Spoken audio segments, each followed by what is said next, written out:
മനസ്സോളന്മാരെ, സഹോദരികളെ, അള്ളാഹുവിന്റെ നിവേദക സംഘങ്ങളായ അതിഥികളെ, മറ്റു ശ്രോതാക്കളെ,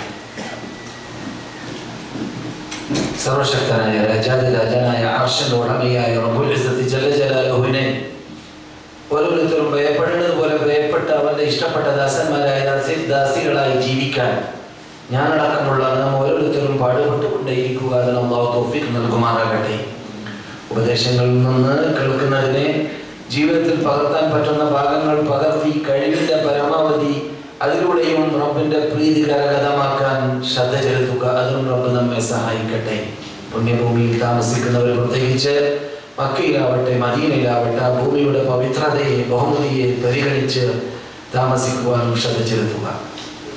അഞ്ചൊക്കെ നമസ്കാരം അതാതിന്റെ സമയത്ത് ജമാഅത്തോടുകൂടി പള്ളിയിൽ വെച്ചിട്ട് തന്നെ നമസ്കരിക്കണമെന്നത് ഓരോ നമ്മിൽ നിന്നുള്ള പുരുഷന്മാരുടെ നിർബന്ധമാണ്, ബാധ്യതയാണ് എന്നത് ഓർത്തുകൊണ്ട് പള്ളിയിൽ വെച്ചിട്ട് തന്നെ നിർവഹിക്കുന്നവരിൽ നമ്മെ അല്ലാഹു പെടുത്തട്ടെ. അതിന് നാം ഓരോരുത്തരും പരിശ്രമിക്കുക. അഞ്ചൊക്കെ നമസ്കാരം അതാത് സമയത്ത് തന്നെ നമസ്കരിക്കുക. പള്ളിയിലാവട്ടെ വീട്ടിലാവട്ടെ ഇസ്ലാമിക പർദ്ദയിൽ ചടഞ്ഞ് ജീവിക്കുവാനും ശ്രദ്ധ ചെലുത്തുക. നമ്മിൽ നിന്നുള്ള സ്ത്രീകൾ അതിനും അല്ലാഹു തൗഫീഖ് നൽകുമാറാകട്ടെ.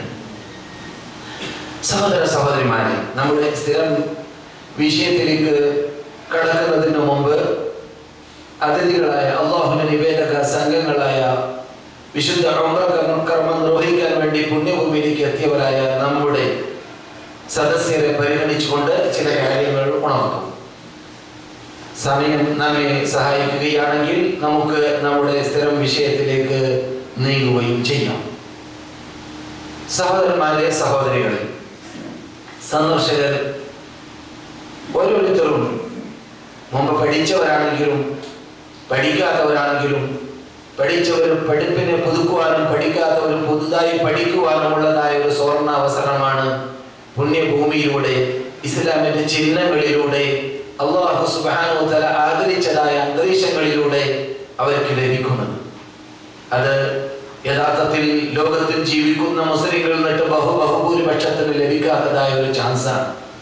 കാരണം ബഹുഭൂരിപക്ഷം ലോകത്തിൽ ജീവിക്കുന്നവരിൽ ഈ പുണ്യഭൂമി കാണാൻ ചാൻസ് കിട്ടാത്ത രൂപത്തിൽ കിട്ടണമെന്ന ഭൂതി വെച്ച് ആഗ്രഹിച്ച് പരിശ്രമിച്ച് പ്രാർത്ഥിച്ചു കൂടി വരെ വിധിയില്ലാത്തത് കൊണ്ട് കാണാതെ മരിക്കുന്നവരെയാണ് നാം കാണാറുള്ളത്.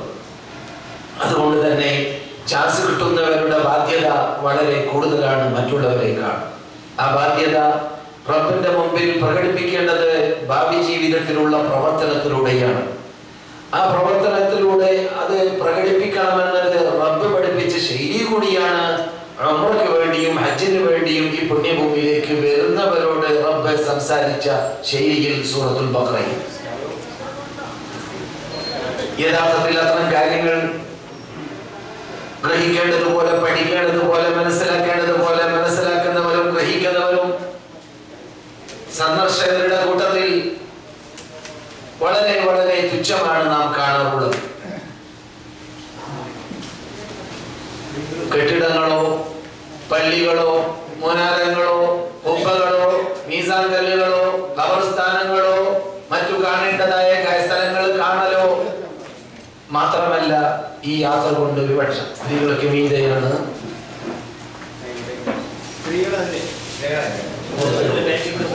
രണ്ടാമത്തെ വാദം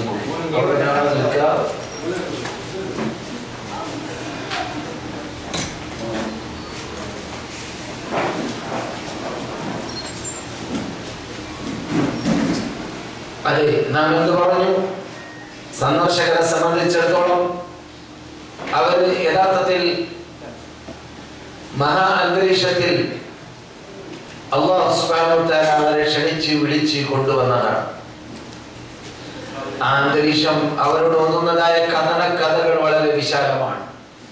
ലോകത്തിന്റെ ഏത് മുക്കിലും മൂലയിലും ഇരുന്നു കൊണ്ട് അവകൾ പഠിക്കാനുള്ള ചാൻസ് കിട്ടുമെങ്കിലും ഇവിടെ വെച്ച് അത് പഠിച്ചവർ പഠിപ്പിനെ പുതുക്കുക എന്നതും പഠിക്കാത്തവർ പുതുതായി പഠിക്കുക എന്നതും അതിനൊരു പ്രത്യേക ആസ്വാദനമുണ്ട്. അത് ആസ്വദിച്ചവർക്ക് മാത്രമേ മനസ്സിലാക്കാൻ പറ്റുകയുള്ളൂ. എന്താ ഇമാം ബുഖാരിക്ക് ബുഖാറയിലും ഇറാഖിലും അതുപോലെ ബിലാദ് മാ വറാഅ അൻ-നഹ്രി എന്ന പേരിൽ അറിയപ്പെടുന്ന നാടുകളിലും ഖുറാസാനിലും എല്ലാം ജീവിച്ച കാലഘട്ടത്തിൽ എൽമ് ശേഖരിക്കാൻ ചാൻസ് ഉണ്ടായിരുന്നില്ലേ? ഉണ്ടായിരുന്നു. പക്ഷേ ഗ്രന്ഥങ്ങൾ രചിക്കുവാനും എൽമുകൾ ശേഖരിക്കുന്നതിൽ കൂടുതൽ മുമ്പത്തിനേക്കാൾ ആവേശത്തിൽ രംഗത്തിറങ്ങുവാനും അദ്ദേഹത്തെ സഹായിച്ചത് മദീനത്തുള്ള സ്വർഗ്ഗത്തോപ്പ് കണ്ടപ്പോഴായിരുന്നു. അതുകൊണ്ട് മദീന സ്വർഗ്ഗത്തോപ്പിൽ ഇരുന്നു കൊണ്ട് അദ്ദേഹം താരീഖുൽ കബീർ എന്ന ഗ്രന്ഥം രചിച്ച വാർത്ത അറിയാത്തവർ പണ്ഡിതന്മാരിൽ കുറവായിരിക്കും.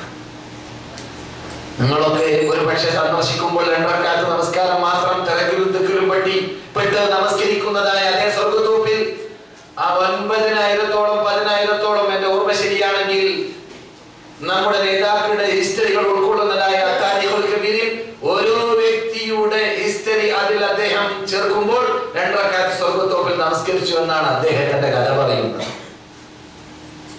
അതുകൊണ്ട്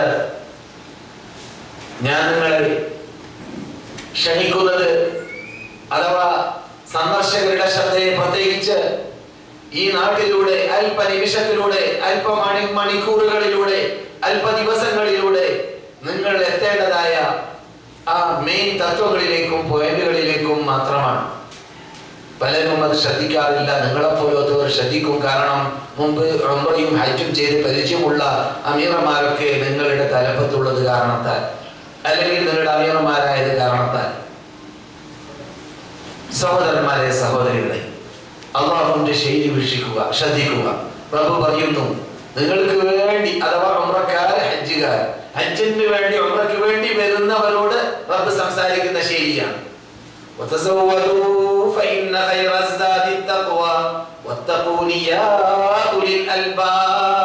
സമ്പാദിക്കണം, സമ്പാദിക്കാൻ വേണ്ടി നിങ്ങൾ വന്നവരാണെന്ന് പറയും പോലെ. കാരണം ഇവിടെ സമ്പാദിക്കും പോലെയുള്ള സമ്പാദ്യം ലോകത്ത് എവിടുന്ന് സമ്പാദിച്ചാലും സമ്പാദിക്കാൻ പറ്റുന്നതല്ല. അല്ലാഹു ഉദ്ദേശിക്കുന്ന 152 തവണ ഖുർആനിൽ ചർച്ച ചെയ്തതായ തഖ്വ എന്ന സമ്പാദ്യം, തഖ്വ എന്ന സമ്പാദ്യത്തെ കുറിച്ചാണ് ഇവിടെ ചർച്ച. കാരണം തഖ്വ മറ്റു ഏത് നാടുകളിൽ നേടിയെടുക്കാൻ പറ്റാത്ത രൂപത്തിൽ നേടിയെടുക്കാനുള്ളതായ അന്തരീക്ഷങ്ങൾ ചുറ്റുപാടുമാണ് ഇവിടെ വരുന്നതായ ഹജ്ജിമാർക്കും ഉംറക്കാർക്കും റബ്ബ് നൽകുന്നത്. കാരണം അവർ വരുന്നതായ നാട് പ്രതിമടങ്ങ് റബ്ബിന്റെ അടുക്കൽ കൂലി കിട്ടുന്നതായ, പ്രതിഫലം കിട്ടുന്നതായ, സൽക്കർമ്മങ്ങൾക്ക് ലഭിക്കുന്നതായ, പ്രത്യേകിച്ച് നമസ്കാരത്തിന് 1000-ഉം ലക്ഷങ്ങളും ലഭിക്കുന്നതായ നാട്ടിലേക്കാണ്. അപ്രകാരം അമുസ്ലിങ്ങൾക്ക് പ്രവേശിക്കാൻ അല്ലാഹു അല്ലാത്തവരെ വിളിച്ച് പ്രാർത്ഥിക്കുന്ന ശിർക്ക് പേറി നടക്കുന്നതായ തോന്നിവാസികൾക്ക് തീരെ കടക്കാൻ വരെ പാടില്ലാത്തതായ ഒരു ശുദ്ധ അന്തരീക്ഷത്തിലേക്കാണ് അവർ എത്തിച്ചേരുന്നത്.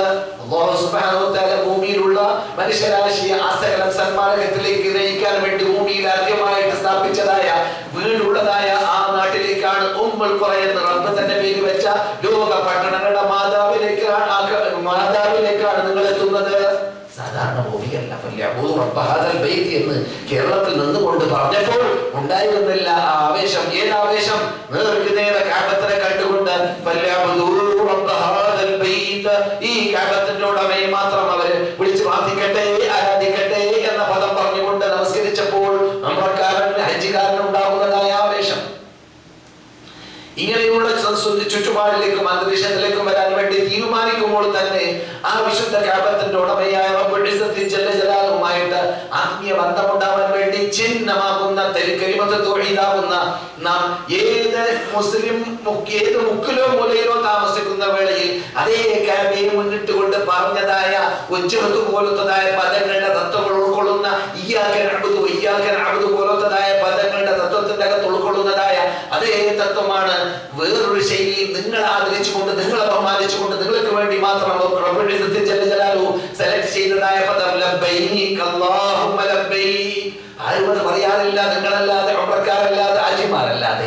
എന്തുകൊണ്ട്? നിങ്ങൾ റബ്ബിന്റെ അടുക്കൽ ഒരു പടി അടുത്തവരാണ്. റബ്ബിലേക്ക് നിങ്ങൾ അടുക്കാൻ വേണ്ടി വന്നവരാണ്. ഇസ്ലാമിന്റെ പഞ്ചസ്തംഭങ്ങളിൽ അവസാനത്തെ തൂണ് സ്ഥാപിക്കാൻ വേണ്ടി വന്നവരാണ്. ആ തൂണിൽപ്പെട്ടതാണ് ഹജ്ജ്, ആ തൂണിൽപ്പെട്ടതാണ് ഉംറ. അത് രണ്ടും ഒരേ കൽപ്പനയിലൂടെയാണ് വരുന്നത്. അതിമ്മുൽ ഹജ്ജ വൽ ഉംറത ലില്ലാഹ്. ഹജ്ജ്, ഉംറ എന്നീ രണ്ട് കൽപ്പന, രണ്ട് പ്രവർത്തനങ്ങൾ നിങ്ങൾ ആ വരുന്നവരായ നിങ്ങളെ പോലത്തതായ നിവേദക സംഘങ്ങൾ പരിപൂർണമായി ചെയ്യണമെന്ന കൽപ്പന ആ പരിപൂർണമായി ചെയ്യണമെന്ന കൽപ്പന കൽപ്പിക്കുന്ന റബ്ബ് നിങ്ങളോട് കൽപ്പിച്ച ശൈലിയാണ്. നബിയുടെ വാക്കിലൂടെ, നബിയുടെ നാവിലൂടെ നിങ്ങൾ പറയേണ്ടത് എന്താണ്?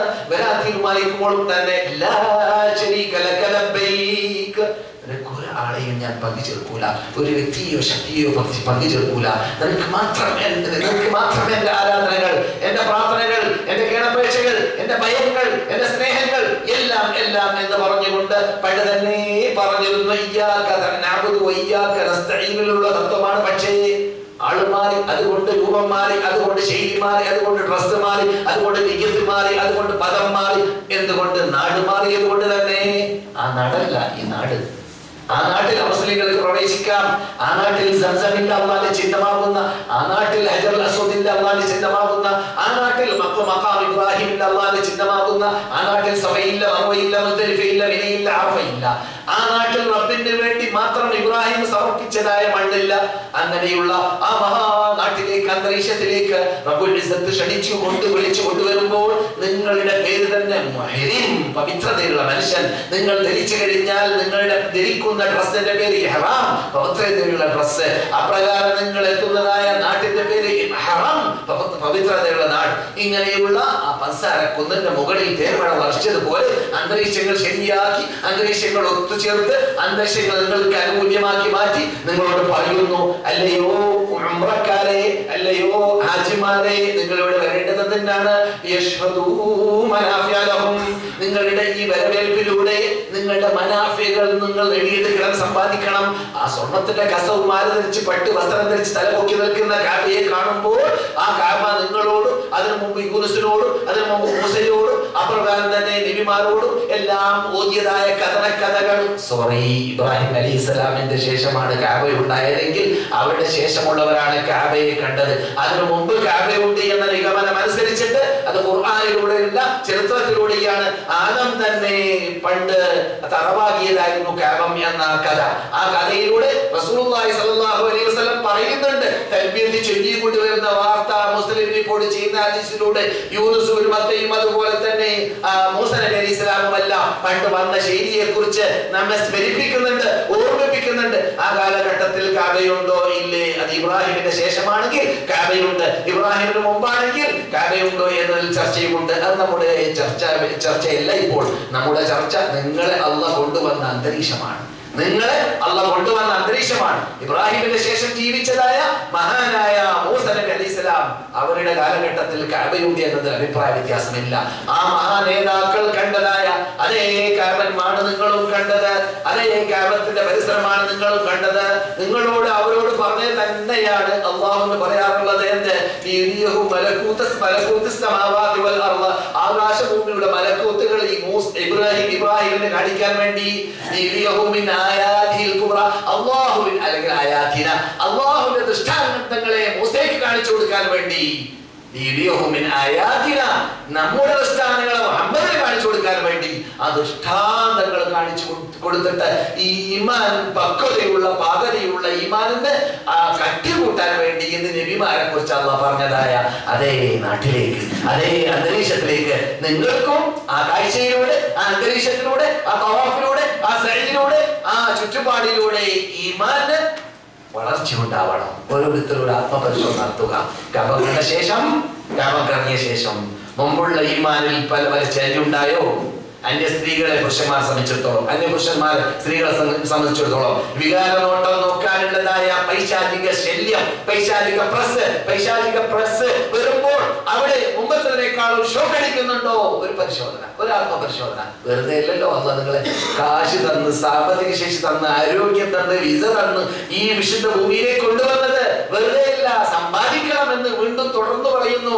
നിങ്ങൾ പുണ്യഭൂമിയിലേക്ക് എത്തിയ ശേഷം എന്നിട്ട് അവിടെ നിങ്ങൾ വിളിക്കുന്നു, ബുദ്ധിജീവികളെ, നിങ്ങൾക്ക് മാത്രമുള്ള വിളിയാണ്, ആജിമാർക്കും അമ്രക്കാർക്കും മാത്രമുള്ള വിളിയാണത്. ബുദ്ധിജീവികളെ എന്ന് പറഞ്ഞാൽ ബുദ്ധി ഉപയോഗിക്കണം. ബുദ്ധിശാലിയാണ്. രണ്ട് തവണ ഒരു മാളത്തിൽ വെച്ചിട്ട് ഒരു മുസ്ലിമിനെ പാമ്പോ തേളോ കഴിക്കാൻ പാടുള്ളതല്ല, അത് തുളയിക്കാൻ പാടുള്ളതല്ല. കാരണം മുഅ്മിനാകുമ്പോൾ ഒരവസരത്തിൽ ഒരു കിണറിൽ വീണാൽ രണ്ടാം തവണ കിണറിലേക്ക് എത്തുമ്പോൾ ഓർമ്മ വരും. മുഅ്മിനാണെങ്കിൽ അവൻ ശ്രദ്ധിച്ച് ജീവിക്കുന്നവളാണ്. ഇനി നിങ്ങൾ മനസ്സിലാക്കുക, നിങ്ങളിരിക്കുന്ന ആൾക്കാരുടെ ഏകദേശമായല്ലോ മുഖവര മാത്രമാണ്. നിങ്ങളിരിക്കുന്ന മദീന പണ്ട് ജാഹിലിയ്യ കാലഘട്ടത്തിൽ യസ്രിബ് എന്നതായ ഒരു മനുഷ്യനാണ് ഈ നാട് കണ്ടുപിടിച്ച് നാട്ടിൽ കുടിയേറി പാർത്തത്. ആ മനുഷ്യന്റെ പേരാണ് പിൻകാലഘട്ടത്തിൽ ഈ നാട്ടിൽ അറിയപ്പെട്ടിരുന്നത്. അങ്ങനെയുള്ള ആ യസ്രിബിൽ നൂറ്റാണ്ടുകൾ ജീവിച്ചവര് അങ്ങുമിങ്ങും പോരാടുന്നതിന്റെ പിന്നിലുള്ള കാരണം തന്നെ മറക്കുന്ന കാലഘട്ടങ്ങൾ പോരാടി. എന്നിട്ട് ഒരു കാരണം അവർ പറയാനുണ്ടായിരുന്നു, പോരാടുന്ന സമയത്ത് നമ്മൾ എന്തിനാ തുടങ്ങിയത് പോരാടാൻ മറന്നുപോയി. പോരാടാൻ എന്തിനു തുടങ്ങിയെന്ന് അറിയില്ല. അങ്ങനെ അവരുടെ ഹിവായത്ത് പോരാട്ടം. അങ്ങനെയുള്ള ഒരു നാടായിരുന്നു ഈ മദീന പണ്ട്. യമനിലുള്ളതായ സത്തുമാരിവ് പൊട്ടിത്തെറിച്ചപ്പോൾ അവർക്ക് ശിക്ഷയായി അവർ ഇറക്കിയതാണ്. അവിടെ നിന്ന് ഓടി അറബികൾ.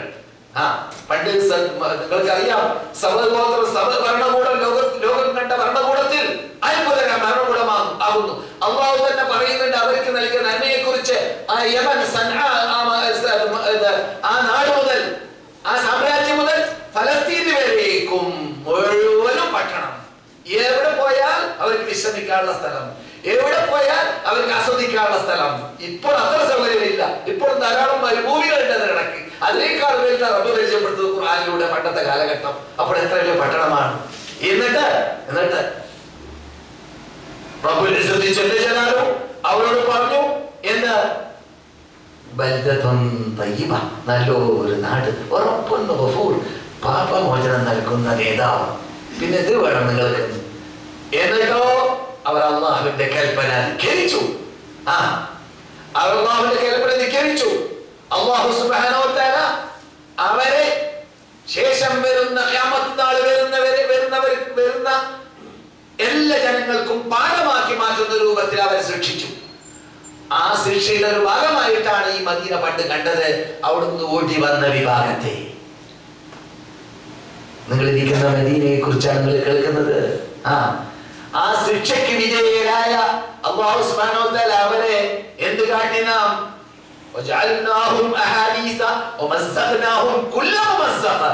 അവരെ ഛിന്ന ഭിന്നമാക്കി കളഞ്ഞു. അവരെ ജനങ്ങൾ ചർച്ച ചെയ്യുന്നവരാക്കി മാറ്റി. ജനങ്ങളുടെ കഥയായി മാറി. അവർ ശിക്ഷിക്കപ്പെട്ടു പോലോ, അവർ കോടീശ്വരന്മാരായിരുന്നു പോലോ, അവർ ഗംഗന്മാരായിരുന്നു പോലോ, അവർ സുഖലോലുകളായിട്ട് ജീവിച്ചൊരു മഹാവിഭാഗമായിരുന്നു പോലോ. പക്ഷേ അവരെ അള്ളാഹുവിന്റെ കൽപ്പന ധിക്കരിച്ചപ്പോൾ, നന്ദികേട് അവർ കാട്ടിയപ്പോൾ അവർ അള്ളാഹു ഛിന്ന ഭിന്നമാക്കി മാറ്റിക്കളഞ്ഞു പോലോ എന്ന് കേട്ടതായ ആ വിഭാഗത്തിൽപ്പെട്ട ശിക്ഷക്കർഹപ്പെട്ട ഒരു വിഭാഗം അറബികൾ കുടിയേറിപ്പാത്തതായ നാട്ടിലാണ് നിങ്ങൾ ഇപ്പോൾ ഇരിക്കുന്നത്. പക്ഷേ അള്ളാഹുവിന്റെ തീരുമാനം ഈ നാട്ടിനെ നിങ്ങൾ ഇപ്പോൾ കാണുന്ന രൂപത്തിലുള്ള അള്ളാഹുവിന്റെ മതത്തിന്റെ ക്യാപിറ്റൽ, അതിന്റെ തലസ്ഥാന നഗരമാക്കി മാറ്റണമെന്നാണ് അള്ളാഹു തീരുമാനിക്കുമ്പോൾ. ആ തീരുമാനം അനുസരിച്ചിട്ട് മുൻ നബിമാർക്ക് റബ്ബുൽ ഇസ്സത്ത് നൽകിയതായ വഹി അനുസരിച്ച് ജീവിക്കുന്നവര് ഇവിടെ വന്ന് ജീവിക്കണമെന്ന് അള്ളാഹു തീരുമാനമുണ്ടായി. ശ്രദ്ധിക്കുക, ഇത് മുൻ നബിമാർക്ക് ഇറങ്ങിയതായ ഗ്രന്ഥം അനുസരിച്ചിട്ട് ജീവിക്കുന്നവര്, തൗഹീദ് അനുസരിച്ച് ജീവിക്കുന്നവരായിരിക്കും. അങ്ങനെയുള്ളവരുടെ കൂടിയായിരിക്കും എന്തുണ്ടാവുക? സമാവി വാരലോകത്ത് നിറങ്ങുന്നതായ സ്വഭാവം, നല്ല സ്വഭാവം ഉണ്ടാവുക. അപ്പോൾ നല്ല സ്വഭാവമുള്ളവരും നല്ല രൂപത്തിൽ പെരുമാറി പരിചയമുള്ളവരും നബിമാരുടെ കസ്റ്റഡിയിൽ ജീവിച്ച് പരിചയമുള്ളവരും ഈ നാട്ടിൽ കുടിയേറി പാർക്കണമെന്ന് റബ്ബിന്റെ തീരുമാനമുണ്ടായി.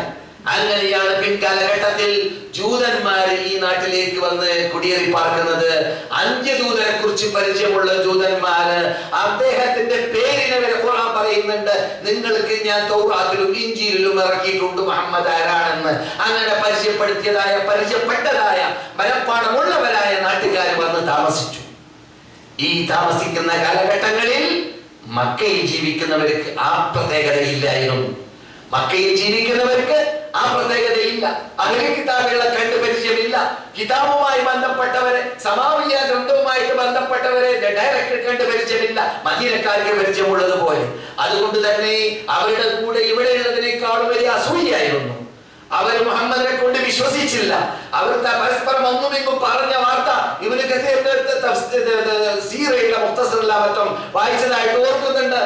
അവർ പറഞ്ഞ വാർത്ത എന്ത്? മുഹമ്മദ് നിന്റെ കുടുംബക്കാർ തന്നെ നിന്ന് തള്ളിയില്ലേ, പിന്നെ ഞങ്ങൾ തള്ളുന്നതിൽ എന്താ അത്ഭുതം എന്ന് പറഞ്ഞ് പരിഹസിക്കാൻ ആരംഭിച്ചു. അങ്ങനെയാണ് നബിമാർക്കൊക്കെ പണ്ട് തന്നെ പരിഹാസമേറ്റത്. നൂഹ് നബിയെ വിട്ടവര്, നൂഹ് നബി കപ്പലുണ്ടാക്കിയപ്പോൾ പറഞ്ഞ വാർത്ത ഇബ്നു കസീറും ഇബ്നു ജരീറും ഉദ്ധരിക്കുന്നു, നീ ഇതുവരെ നബിയാണെന്ന് പറഞ്ഞ് ഇപ്പോൾ നീ ആശാരിയോ എന്ന് കപ്പലുണ്ടാക്കാൻ തുടങ്ങിയപ്പോൾ. അങ്ങനെ കളിയാക്കൽ പണ്ട് തന്നെ പതിവാണ് അവർക്ക്. സത്യനിഷേധികളുടെ സ്വഭാവമാണ്. അങ്ങനെ റസൂലുള്ളാഹി സ്വല്ലല്ലാഹു അലൈഹി വസല്ലം മക്കയിൽ 13 വർഷം ദഅവത്ത് നടത്തിയിട്ട് പോലും അവർക്ക് അവിടെ വിജയിക്കാൻ സാധിക്കാത്തതിന്റെ പിന്നിൽ പ്രവർത്തിച്ചതെല്ലാം എന്താണ്? സ്വഭാവമല്ല. നമ്മുടെ ഇന്നത്തെ വിഷയം സ്വഭാവമാണ്. നമ്മുടെ ഇന്നത്തെ വിഷയം സ്ഥിര ക്ലാസ് സ്വഭാവമാണ്. നാം അങ്ങനെയല്ലേ ചർച്ച ചെയ്യുന്നത്. ആദ്യത്തെ ക്ലാസ് അഖായിദ്, വിശ്വാസപരമായ കാര്യങ്ങൾ. രണ്ടാമത്തേത് മുആമലാത്ത്, ഇടപാടുകൾ. അത് കഴിഞ്ഞ ക്ലാസ്സിൽ. ഇന്ന് നാം ചർച്ച ചെയ്യേണ്ടത് എന്താണ്? അഖ്ലാഖ്. അല്ലേ? ആദ്യത്തെ അഖായിദ്, പിന്നെ ഇബാദത്ത്, ആരാധനകൾ. പിന്നെ കഴിഞ്ഞ ക്ലാസ്സിൽ നാം ചർച്ച ചെയ്തത് മുആമലാത്ത്. ഇപ്പോൾ നാം ചർച്ച ചെയ്യേണ്ടത് എന്താണ്? അഖ്ലാഖ്. ഈ അഖ്ലാഖ് മക്കൾക്കാരിൽ ഇല്ലാത്തത് കൊണ്ട് അവരുടെ സ്വഭാവത്തെ കുറിച്ച് നമുക്ക് പരിചയമുണ്ട്. അവർ സത്യനിഷേധികളാണ് എന്ന് മാത്രമല്ല അവർ പറഞ്ഞു. എന്താ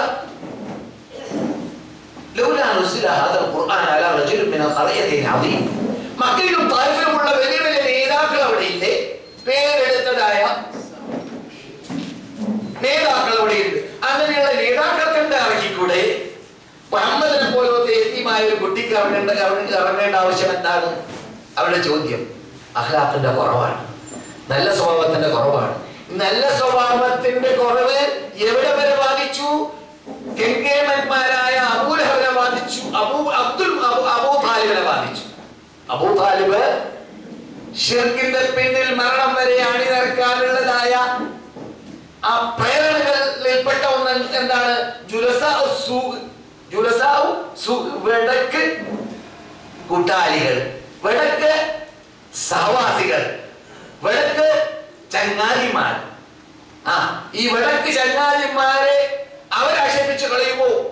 അവരനുസരിക്കാതെ ജീവിച്ചാൽ അവരുടെ അടുക്കൽ എനിക്ക് പേരും പെരുമയും നഷ്ടപ്പെട്ടു പോകുമോ എന്ന തോന്നലാണ് അവസാന നിമിഷം വരെ ഉണ്ടായത്. ചോദിച്ചു അബൂജഹൽ, എന്താ മുഹമ്മദിന്റെ വാക്ക് കേട്ടിട്ട് നിങ്ങളുടെ വാപ്പ അബ്ദുൽ മുത്തലിബിന്റെ മതം മാറാനോ എന്ന്? അതുകൊണ്ട് അബൂ താലിബ് ലാസ്റ്റ് പറഞ്ഞ പദമായിട്ട് ബുഖാരിയിൽ നാം എന്ന് പഠിച്ചു, അലാ മില്ലത്തി അബ്ദുൽ മുത്തലിബ്. ഞാൻ അബ്ദുൽ മുത്തലിബിന്റെ മില്ലത്തിലാണെന്ന് പറഞ്ഞിട്ട് അബൂ താലിബ് വരെ വിളിക്കുന്നത്. അപ്പോൾ ഞാൻ പറഞ്ഞു വരുന്നത് മക്കയിലുള്ള അന്തരീക്ഷം ദഅവത്ത് വിജയിക്കാനുള്ള അന്തരീക്ഷമല്ലായിരുന്നു.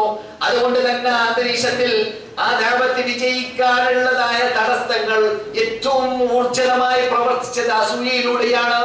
നാം സ്ത്രീകളാണെങ്കിലും പുരുഷന്മാരാണെങ്കിലും അസൂയ എന്ന മാരകമായ രോഗം നാം ഒഴിവാക്കണം. അസൂയ എന്ന മാരകമായ രോഗവും അപ്രകാരം തന്നെ തട്ടിപ്പ്, വെട്ടിപ്പ്, അനിസ്ലാമികത്വം, ആ ജാഹിലിയ്യ കാലഘട്ടത്തിൽ ഉണ്ടായതായ എല്ലാ അനിസ്ലാമിക സ്വഭാവങ്ങൾ അത് മുഴുവനും മാറ്റിവെക്കണം. റസൂലുള്ളാഹിയുടെ വരവേൽപ്പിനെ കുറിച്ച് റസൂൽ പറയുന്നു, സ്വഭാവങ്ങളിൽ നന്മകൾ എന്തെല്ലാം പൂർത്തിയാക്കേണ്ടതുണ്ട് അവകളെ പരിപൂർണമാക്കാനാണ് ഞാൻ വന്നിട്ടുള്ളത്. എന്തെല്ലാം നന്മകൾ അവരുടെ ഇടയിൽ അന്നുണ്ട് അത് ഞാൻ ക്യാൻസൽ ചെയ്യുന്നില്ല.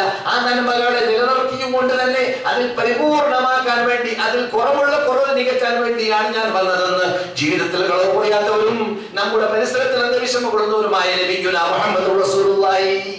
അപ്പോൾ അങ്ങനെയുള്ള സ്വഭാവ അന്തരീക്ഷം ക്ലിയർ ആവുക എന്നതിൽ ഏറ്റവും പ്രാധാന്യം സ്വഭാവം ക്ലിയർ ആവലാണ്. നല്ല സ്വഭാവക്കാരാണെങ്കിലോ കേൾക്കാം. മദീനക്കാരെ കണ്ടപ്പോൾ എന്താ സംഭവിച്ചത്? ഈ ചെറിയ 11ാമത്തെ വർഷം, നുബുവത്തിന്റെ 11ാമത്തെ വർഷം മക്കയിൽ വിശ്വസിക്കുന്നില്ല. നാട് കടത്തപ്പെട്ടു, നേതാക്കൾ നാട് കടത്തപ്പെട്ടു. സ്വന്തം റസൂലുള്ളാഹിന്റെ മകളെ വരെ, ഉസ്മാൻ മരുമകനെ വരെ ഭാഷ അറിയാത്ത നാട്ടിലേക്ക്, സ്വന്തം മതമല്ല ക്രിസ്തീയ നാട്ടിലേക്ക്, ദൂരെ പോലും വെച്ചമില്ല അങ്ങനെയുള്ള നാട്ടിലേക്ക് പോകേണ്ട ചുറ്റുപാടും അന്തരീക്ഷവും ഉണ്ടായി. പക്ഷേ റസൂലുള്ളാഹി സ്വല്ലല്ലാഹു അലൈഹി വസല്ലം അല്ലാഹു നിങ്ങൾ ഇരിക്കുന്ന മദീനയാക്കാൻ തീരുമാനിച്ചപ്പോൾ ഇടുന്ന പ്ലാനിങ് കാണുക. എല്ലാ രൂപത്തിലും അതിനുള്ള അന്തരീക്ഷം ഉണ്ടാകുന്നു. മക്കയിലുള്ള അന്തരീക്ഷം ഇല്ലാത്ത നല്ല അന്തരീക്ഷമുള്ള, തൗറാത്ത് വായിച്ച് പരിചയമുള്ളതായ താമസിക്കുന്ന നാട്ടിൽ ജീവിക്കുന്ന ഇങ്ങനെയുള്ള ഒരു മതം വരാൻ പോകുന്നുണ്ട്, ഒരു ദൂതർ വരാൻ പോകുന്നുണ്ട് എന്ന് മുൻകൂട്ടി കേട്ട് പരിചയമുള്ളവർ താമസിക്കുന്ന നാടാകുന്ന മദീനയിൽ നിന്നാണ്. ശ്രദ്ധിച്ചില്ലേ? മദീനയിൽ ജീവിക്കുന്നവരുടെ സ്വഭാവം എന്താണ്? ഒരു മതം വരാൻ ഒരു ദൂതർ വരാൻ പോകുന്നുണ്ട്. ആ ദൂതർ വന്നു കഴിഞ്ഞാൽ ഞങ്ങൾ ആ ദൂതരുടെ പിന്നിൽ അണിനിരന്നുകൊണ്ട് നിങ്ങളോട് പോരാടും, നിങ്ങളെ ഞങ്ങൾ പരാജയപ്പെടുത്തും എന്ന് ജൂതന്മാരിൽ നിന്നിട്ട് കേട്ട് പരിചയമുള്ള നാട്ടുകാർ.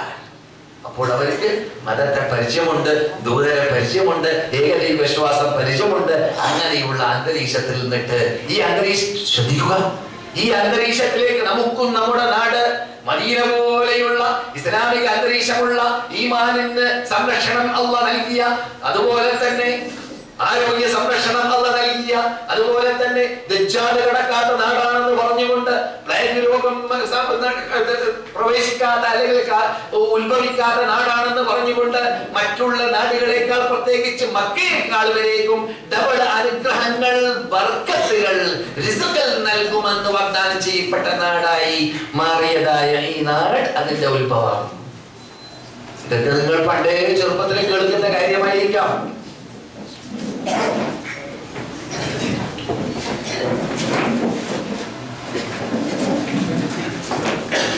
അതെ, നാം എന്ത് കേൾക്കുന്നു? മുമ്പിലൊരു സീറ്റ് ഇരിക്കാം. ക്ഷമിക്കുക സന്ദർശകർ, പ്രത്യേകിച്ച് അതിഥികൾ. ഞാൻ പറഞ്ഞു ഇത് നിങ്ങളോടുള്ളതായ പരിഗണന കാരണത്താൽ നിങ്ങൾക്ക് ഉള്ള ക്ലാസ്സാക്കി മാറ്റാൻ ഞങ്ങൾ തീരുമാനിച്ചെങ്കിലും മദീനവാസികളായ മലയാളികളുടെ സ്ഥിരം ക്ലാസ് രാത്രിയാണ് എന്ന്. അവരുടെ ജോലിയും ഡ്യൂട്ടിയും ഒക്കെ കഴിഞ്ഞ് 11 മണിയാകുമ്പോഴാണ്. അതുപോലെ ഫാമിലി ക്ലാസ് കൂടിയാണ്.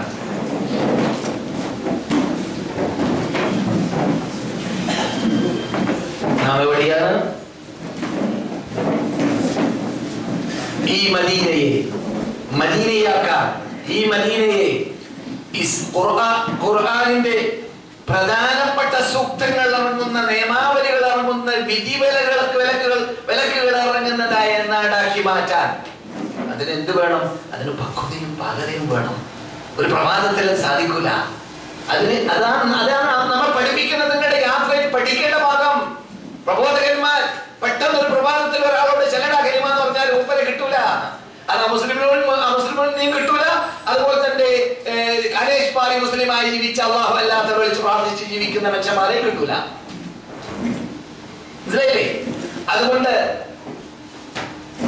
മദീനക്കാരോട് തന്നെ റബ്ബ് പറഞ്ഞു, നിങ്ങൾ പണ്ട് അവരെ പോലെ കാവര്യങ്ങളല്ലേ. അതിനേക്കാളും വലിയ പദം വേറെ വേണ്ടല്ലോ. ദായികൾക്ക് പഠിക്കാൻ, പ്രബോധകന്മാർക്ക് പഠിക്കാൻ, ജനങ്ങളെ നന്നാക്കാൻ നിൽക്കുമ്പോൾ ധാരാളം കഷ്ടതകൾ, യാതനകൾ, മർദ്ദനങ്ങൾ, വേദനകൾ പോരാതെ തന്നെ ടൈം എടുക്കും. മുമ്പ് തന്നെ പഠിക്കാത്ത കാര്യമാണെങ്കിൽ അതുകൊണ്ട് അതെല്ലാം നാം തരണം ചെയ്തുകൊണ്ട് ക്ഷമ കൈകൊണ്ട് നബിമാര് കാട്ടിയതുപോലെ കാട്ടണമെന്ന് പഠിപ്പിക്കുമ്പോൾ ഒക്കെയും മദീനയും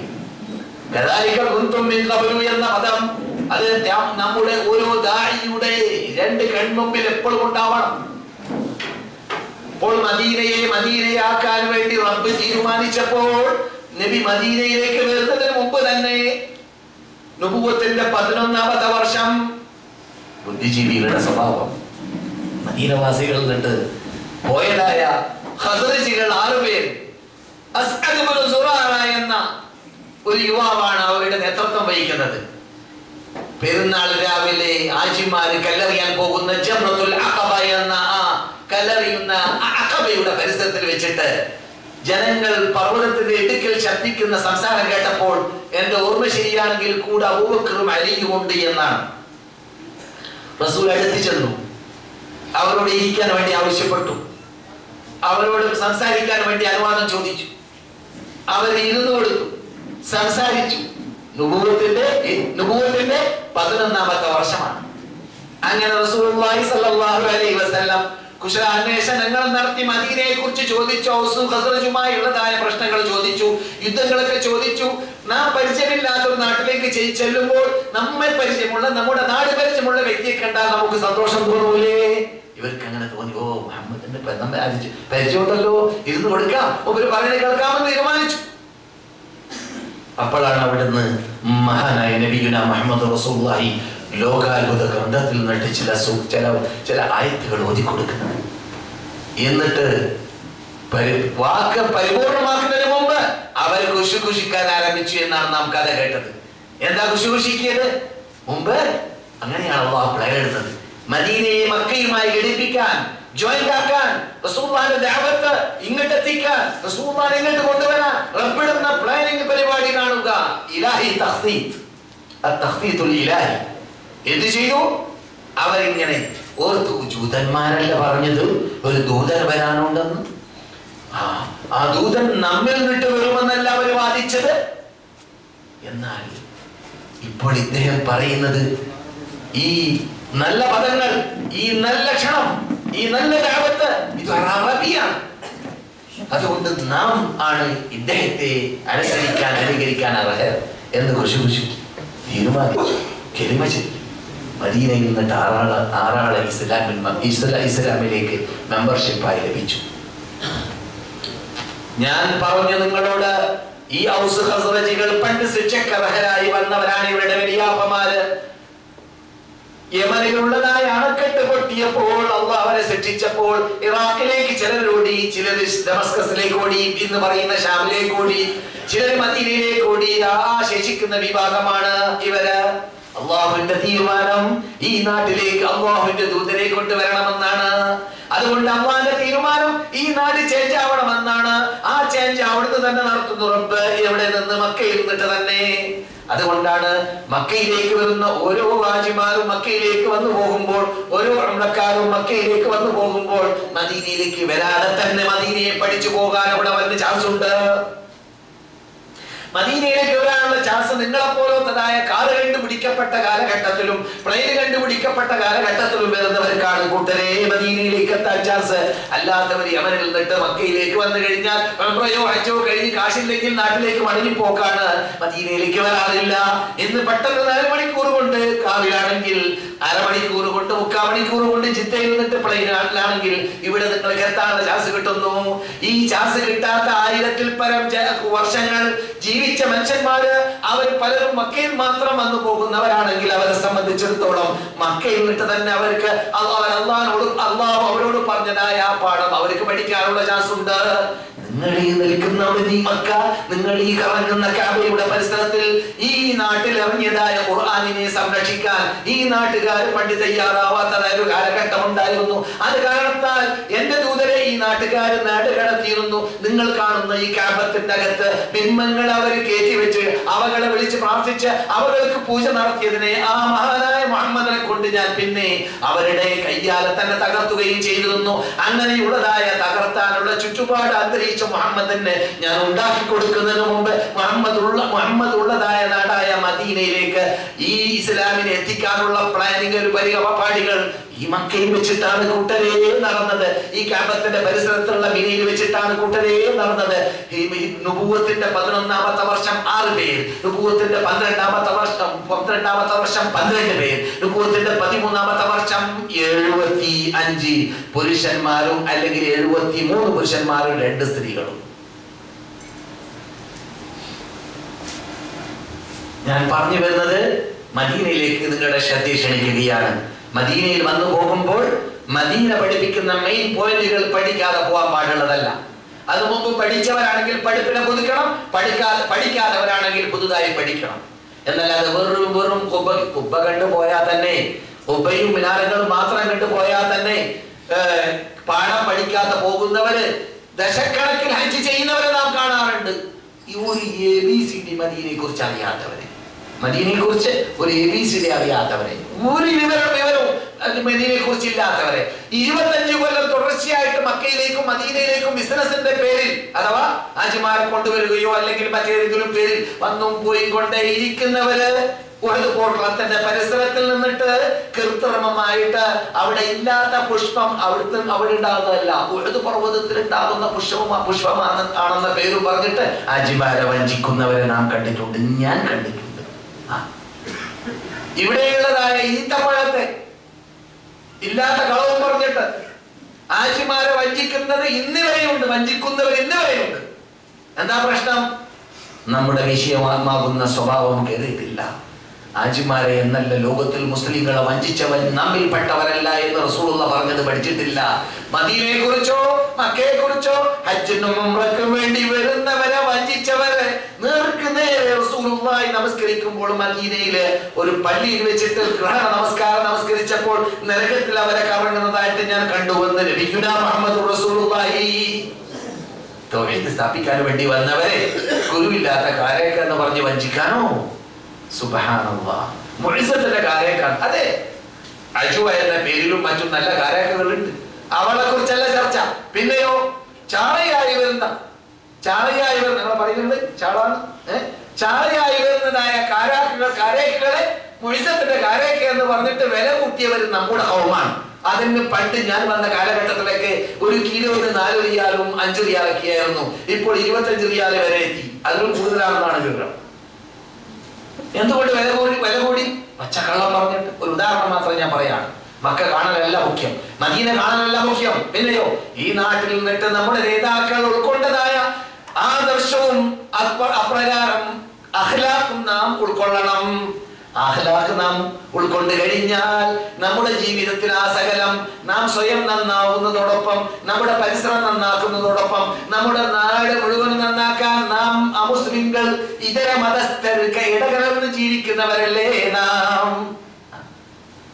അല്ലാഹു സുബ്ഹാനഹു വ തആല ഖുർആനിൽ ഈ വിശുദ്ധ ഭൂമിയിലൂടെ മക്കയിലൂടെ മദീനയിലൂടെ റസൂലുള്ളാഹിയുടെ സമീപനത്തിലൂടെ നമ്മുടെ ആദർശം ഉൾക്കൊള്ളാത്തവരോട് ഹൃദയത്തിന്റെ അകത്തിൽ നിന്നിട്ട് അവരോട് വെറുപ്പും അറുപ്പും ഉണ്ടാവണമെന്ന് കൽപ്പിച്ചതോടൊപ്പം لا ينهاكم الله عن الذين لم يقاتلوكم في الدين ولم يخرجوكم من دياركم أن അവർക്ക് നന്മ ചെയ്യുന്നതിലോ അവരോട് ദുർവ ചെയ്യുന്നതിലോ നിങ്ങളെ ഞാൻ വിരോധിക്കുന്നില്ല. നിങ്ങളെ നാട് കടത്തിയിട്ടില്ലെങ്കിൽ, നിങ്ങൾ കൊണ്ടുവരുന്ന ദഅവത്തിന്റെ വിലങ്ങതടിയായി മാറിയിട്ടില്ലെങ്കിൽ, നിങ്ങളോട് നല്ല രൂപത്തിൽ പെരുമാറുന്നതായ മുസ്ലിങ്ങളാണെങ്കിൽ അവരോട് നിങ്ങളുടെ ഹൃദയത്തിൽ അറുപ്പും വെറുപ്പും ഉണ്ടെങ്കിലും അവരോട് നന്മ ചെയ്യാതിരിക്കരുത്, അവരെ നിങ്ങൾ വഞ്ചിക്കരുത്, അവർ നിങ്ങൾ വശീകരിക്കരുത് എന്ന് പഠിപ്പിച്ചത് ഈ മക്കയാണ്, ഈ മദീനയാണ്. സഹോദരന്മാരെ, അപ്പോൾ വിശുദ്ധ മക്കയിൽ വെച്ചിട്ട് റസൂലുള്ളാഹി സ്വല്ലല്ലാഹു അലൈഹി വസല്ലം ആദ്യത്തെ നുബുവത്തിന്റെ 11ാമത്തെ വർഷത്തിൽ കണ്ടതായ 6 പേർ മദീനയിലേക്ക് എത്തിയപ്പോൾ പിറ്റത്തെ വർഷത്തിൽ 12 പേരുമായി ചെല്ലുന്നു. 12 പേരുമായി ചെല്ലുന്നു. അവരോടൊപ്പം റസൂലുള്ളാഹി സ്വല്ലല്ലാഹു അലൈഹി വസല്ലം അവർ ആവശ്യപ്പെട്ടതനുസരിച്ചിട്ട് നിങ്ങൾ ഇരിക്കുന്ന ഈ മദീനയെ മദീനയാക്കി മാറ്റാൻ, ഈ മദീനയെ, ഈ പ്രകാശം ഈ മദീനയിലുള്ള വീടുകളിലേക്ക് എത്തിച്ചു കൊടുക്കാൻ ഒരു 22കാരൻ, ചരിത്രം പറയുന്ന 22കാരനോ 25 താഴെയുള്ളതോ വയസ്സുള്ള ഒരു കുട്ടിയെ, ഒരു യുവാവിനെ അള്ളാഹുവിന്റെ ദൂതർ സെലക്ട് ചെയ്തയക്കുന്നു. യഥാർത്ഥത്തിൽ പറയുകയാണെങ്കിൽ കോടീശ്വരന്മാരുടെ വീട്ടിൽ ജീവിച്ച മനുഷ്യനാണ്. ഫാഷൻ പരേഡാണ് മൂപ്പര് നടത്തുന്നതായ അദ്ദേഹത്തെ ഡ്രസ്സിങ്ങിലൂടെ ഉണ്ടാവാറുള്ളത്. മക്ക കുലീനിയായ പെണ്ണുങ്ങളിൽ നിന്ന് നോക്കലാണ് മൂപ്പരുടെ ആ ഫാഷൻ പരേഡ് എന്നൊക്കെയാണ് കഥ പറയുന്നത്. ആവാം, അങ്ങനെയുള്ള ഒരു മഹാവ്യക്തിത്വത്തെ ഈ 12 പേര് മദീനയിൽ നിന്നിട്ട് വന്ന ഉടനെ തന്നെ അവരോടൊപ്പം മഹാനായ മുസ്അബ് ഇബ്നു ഉമൈർ അൽ-അബ്ദലി അൽ-മുഖരി എന്ന നാമകരണം ചെയ്തുകൊണ്ട് വിടുന്നു. ശ്രദ്ധിക്കണം, ഒരു വ്യക്തിയിലൂടെ ഈ നാടളകുന്നു.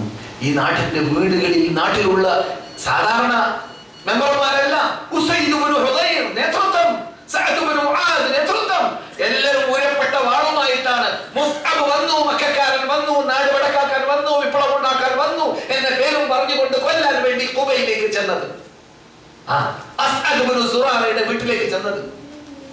പക്ഷേ അവിടെയും നാം കാണുന്നത് സ്വഭാവത്തിന്റെ പ്രത്യേകതയാണ്. ആ നല്ല സ്വഭാവം, നല്ല സമീപനം മഹാനായ മുസ്അബ് റസൂലുള്ളാഹിയെ പോലെ കാണുന്നവരോടൊക്കെ പുഞ്ചിരി. എന്ത് വേണം? നിങ്ങൾ ദേഷ്യപ്പെടരുത്. നിങ്ങളുടെ വാൾ ആവശ്യപ്പെടുന്നത് നിങ്ങൾ ചെയ്തോളി. പക്ഷേ ഞാൻ പറയുന്ന കേട്ടില്ലോടി. ഇഷ്ടമുണ്ടെങ്കിൽ സ്വീകരിക്കുക, അല്ലെങ്കിൽ തള്ളുക. ആരും നിർബന്ധിപ്പിക്കുന്നില്ല ഇവിടെ. നല്ല കാര്യമാണല്ലോ പറഞ്ഞത്. നല്ല ബുദ്ധിമാന്മാർ പെട്ടെന്ന് അംഗീകരിക്കുന്ന തത്വമാണ്. ഇരുന്ന് കൊടുക്കുന്നു. ഉസൈദ് ഇബ്നു ഹുദൈർ, നിങ്ങൾക്ക് പലപ്പോഴും കേട്ട് പരിചയമുള്ള കഥയാണ്. ഞാനിപ്പോൾ പറയുന്ന മദീനയാക്കിയ ശൈലി മക്കയിൽ നിന്ന് തന്നെ മദീനയിലേക്ക് റസൂൽ വരുന്നതിന് മുമ്പ് തന്നെ വെറുതെ ഒരു പ്രഭാതത്തിൽ അവർക്ക് കയറി വന്നതല്ല. ഹിജ്റ വന്ന് ഓടിപ്പോയി എന്നൊക്കെ നമ്മൾ കേൾക്കാറുണ്ടല്ലോ. അങ്ങനെ സംഭവിച്ചതല്ല. ഇലാഹി പ്ലാനിങ്, അർശിന്റെ മീതെ നിന്ന് നടന്നതായ പ്ലാനിങ് ആണത്. يثبتوك أو يقتلوك أو يخرجوك ويمكرون ويمكر الله والله خير الماكرين. കുതന്ത മന്ത്രങ്ങൾ നടത്തുന്നതിൽ, പ്ലാനിങ് പരിപാടി നടത്തുന്നതിൽ വളരെ നന്നായി നടത്തുന്നവൻ റബ്ബാണ് എന്നത് നാം പ്രകടമായി കണ്ടതാണ് കൂട്ടരെ. അതെ, ഖുർആനിന്റെ അത്ഭുത വചനങ്ങൾ കേൾക്കുമ്പോൾ അറബികളുടെ സ്വഭാവം അതാണ്. അവർക്ക് അവരുടെ കാലഘട്ടം, പ്രത്യേകിച്ച് ആ കാലഘട്ടം സാഹിത്യത്തിൽ ഉത്തുംഗശൃംഗത്തിലേക്ക് എത്തിയ യുഗമാണ്. അവരാരെങ്കിലും നല്ല പദങ്ങൾ കള്ളുകുടിച്ച് പാടിയാൽ തെറ്റൂല. നല്ല പദങ്ങൾ അത് അശ്ലീലമാണെങ്കിലും സാഹിത്യ ശൈലിയാണെങ്കിൽ അതിനെ കാബത്തിൽ കെട്ടിത്തൂക്കും. അത്രയും പ്രാധാന്യം അവരുടെ മുമ്പിലുണ്ട്. പക്ഷേ അതല്ല ഇത്.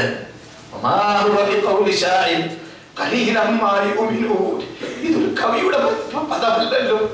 ഇത് കവിയുടെ പദമല്ലല്ലോ. കവിയുടെ പദം നമുക്ക് കേട്ട് പരിചയമുണ്ട്.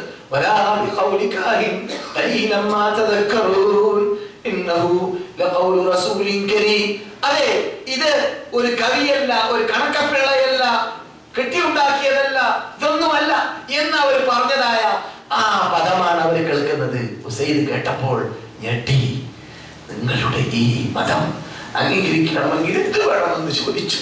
നിങ്ങൾ കണ്ട മസ്ജിദ് ഖുബയുടെ പരിസരത്തിൽ, അതെ, അസ്അലുയുടെ വീട്ടിൽ നോക്കൂ. നമ്മുടെ ഈ പ്രകാശം വ്യാപകമാകുന്നത് മക്കയിൽ നിന്നിട്ട് അത് മദീനയിലേക്ക് എത്തുന്ന ശൈലിയാണ് കേൾക്കുന്നത്. നമുക്കൊക്കെ വേണ്ടേ ഇതിലൊക്കെ പങ്കാളിയാവൽ?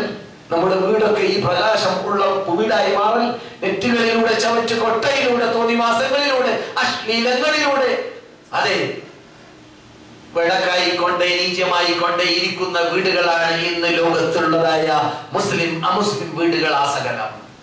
ജർമ്മൻ പോലത്തതായ യൂറോപ്യൻ നാടുകളിൽ അതിന് അറുതി വരുത്താൻ വേണ്ടി പ്രേരിട്ടുകൊണ്ട് ചില സ്കൂളുകൾ മിശ്രമായ പഠനം വേണ്ട എന്ന് തീരുമാനിച്ചത് വായിച്ചു. നിങ്ങളും വായിച്ചു കാണാം. അവരുടെ നാട്ടിൽ പുരോഗതിയിലേക്ക് എത്തിയവരുടെ നാട്ടിൽ അശ്ലീലത്തിൽ നിന്ന് രക്ഷപ്പെടാൻ, അപകടത്തിൽ നിന്ന് രക്ഷപ്പെടാൻ, അഭിമാന സംരക്ഷണത്തിന് വേണ്ടി മിശ്രമായ സ്ത്രീ പുരുഷ വിദ്യാഭ്യാസത്തിന്റെ അറുതി വരുത്തണമെന്ന തീരുമാനത്തിലേക്ക് അവർ എത്തിയതായ വാർത്ത. സുബ്ഹാനല്ലാഹ്. ഞാൻ പറഞ്ഞു, മൂന്നാം പോർഷനെ കുറിച്ച് കഴിഞ്ഞ ആഴ്ച പുസ്തകത്തിലൂടെ വായിച്ച് ഞാൻ കേൾപ്പിച്ചു. എന്ന് പറഞ്ഞാൽ ഇപ്പോഴുള്ള പോർഷന്റെ വലിയ അദ്ദേഹം ഓറിയന്റലിസ്റ്റുകാരനായിരുന്നു. അദ്ദേഹം ന്യൂയോർക്കിലുള്ള ഒരു സ്ഥാപനത്തിൽ അധ്യാപകനായിരുന്നു. അദ്ദേഹം എഴുതിയതായ മുഹമ്മദിനെ കുറിച്ചുള്ള ഗ്രന്ഥത്തിൽ പറയുന്നു, 80 വർഷത്തിലൂടെ മുഹമ്മദും കൂട്ടുകാരും ഉണ്ടാക്കിയ ചേഞ്ച് 800 വർഷത്തിലൂടെ റോമൻകാർക്ക് ഉണ്ടാക്കാൻ പറ്റിയില്ല എന്ന് അദ്ദേഹം സമ്മതിക്കുന്നു. അത്ഭുതമില്ല, ഖുർആൻ പറയുന്നു,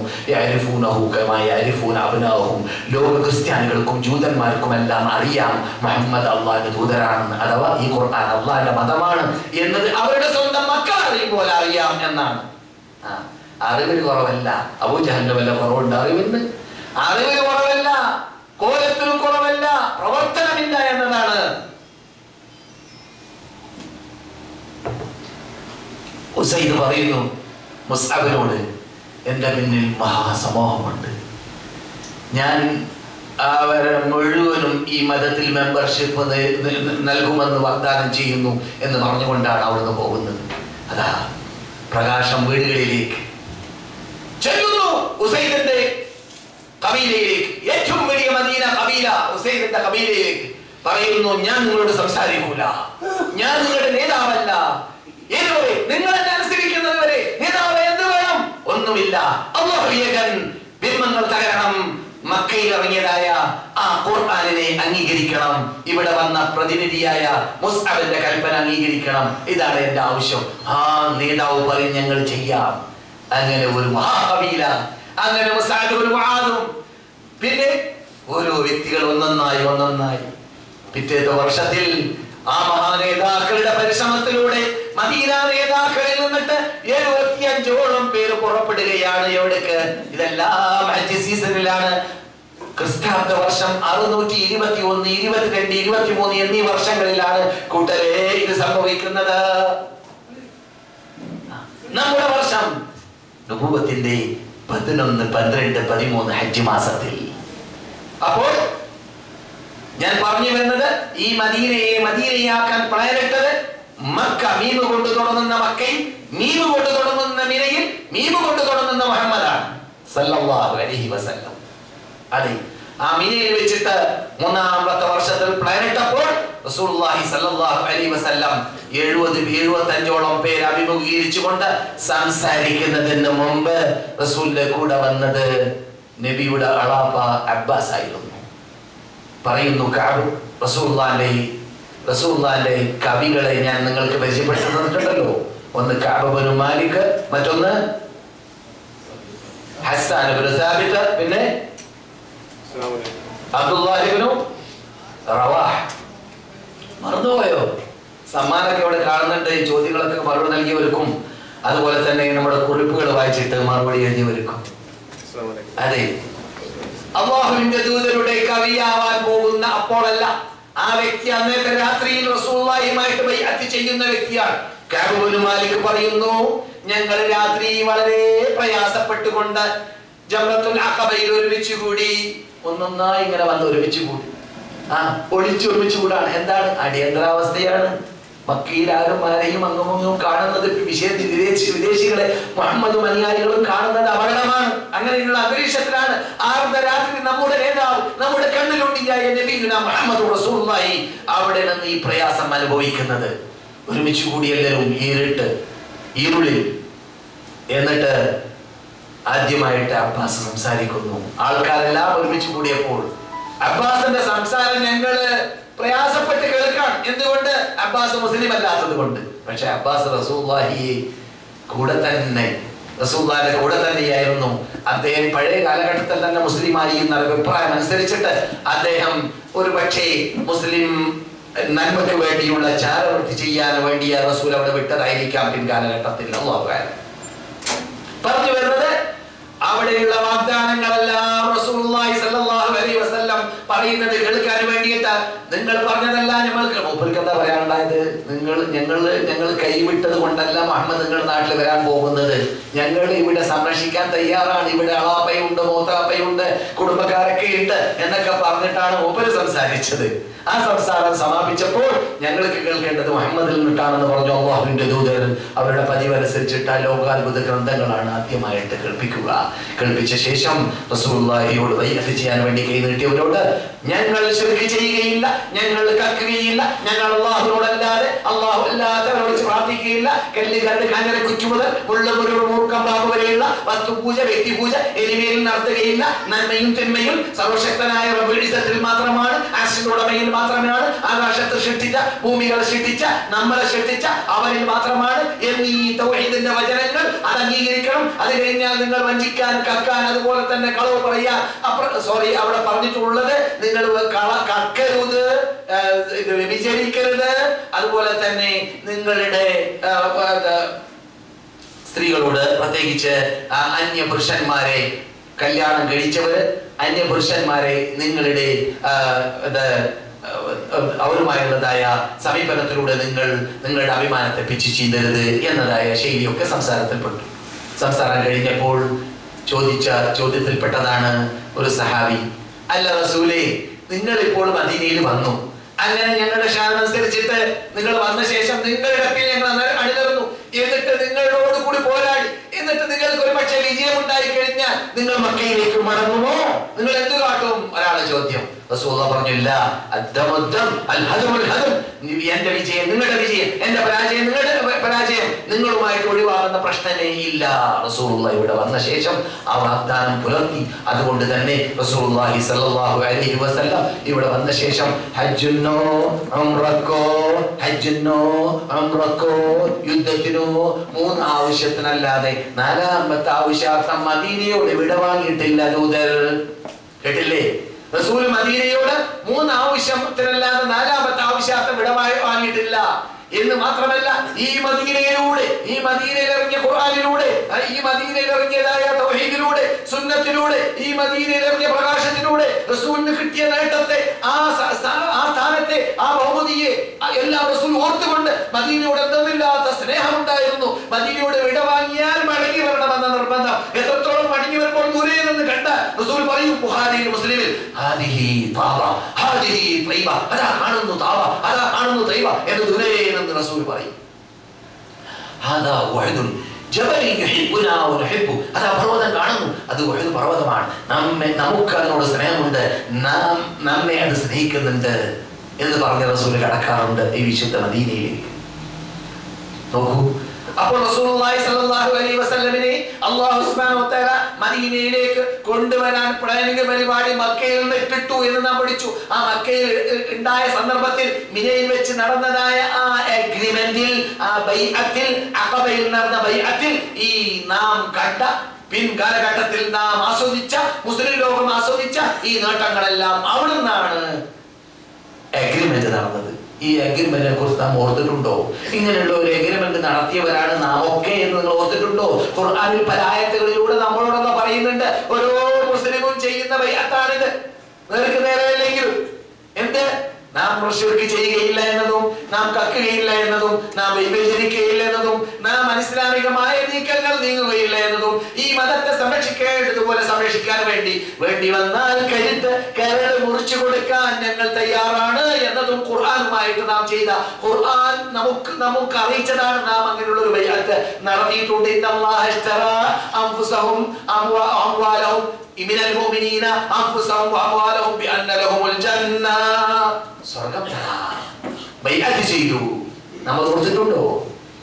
വാളുമായി അല്ലെങ്കിൽ റൈഫിളുമായി ആയുധവുമായി രംഗത്തിറങ്ങുന്ന കാര്യം പോകട്ടെ, സ്വന്തം കെട്ടിയ പെണ്ണിനെ നന്നാക്കുന്ന കാര്യത്തിൽ, സ്വന്തം കസ്റ്റഡിയിൽ ജീവിക്കുന്ന കുട്ടികളെ നന്നാക്കുന്ന കാര്യത്തിൽ ഉംറയും ചെയ്യും, ഹജ്ജും ചെയ്യും.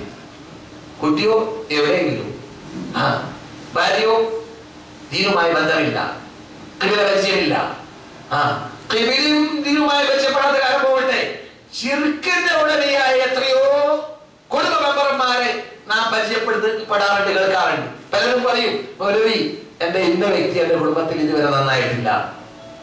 അതെങ്ങനെ സംഭവിക്കാം? സഹാബാക്കൾക്ക് സംഭവിച്ചു. പക്ഷെ ഇവിടെ ചോദ്യം, സഹാബാക്കൾ പരിശ്രമിച്ചതുപോലെ അബൂ ഹുറൈറയുടെ ഉമ്മയെ നന്നായി കിട്ടണമെന്ന നിർബന്ധമുണ്ടായിരുന്നു. അബൂ ഹുറൈറ ഓടിച്ചാടിച്ചെന്ന് റസൂലാണ് പ്രാർത്ഥിക്കാൻ പറഞ്ഞത്. റസൂൽ പ്രാർത്ഥിച്ചതും ഉമ്മ നന്നായതൊക്കെ നാം അവിടെ കേട്ടില്ലേ? ഒരു പരിശ്രമം നമ്മളിൽ ഉണ്ടാവാറുണ്ടോ? പരിശ്രമിച്ച് കഴിഞ്ഞിട്ട് നന്നായില്ലെങ്കിൽ നാം അതിന് ഉത്തരവാദിയല്ല. പക്ഷെ നാം പരിശ്രമിക്കുന്നില്ല എന്നതാണ് പറഞ്ഞു വരുന്നത്. നമുക്ക് നിർബന്ധമില്ല. എത്രയോ ആൾക്കാർ നാട്ടിൽ പോകുന്നു, നമ്മുടെ ക്ലാസ് മെമ്പർമാര്, എന്നിട്ടോ മടങ്ങി വരുന്നു, പോകുന്നു, സമ്പാദ്യം അവർക്ക് എത്തിച്ചു കൊടുക്കുന്നു, അവർക്ക് ആവശ്യമുള്ള യന്ത്രങ്ങൾ വാങ്ങിക്കൊടുക്കുന്നു.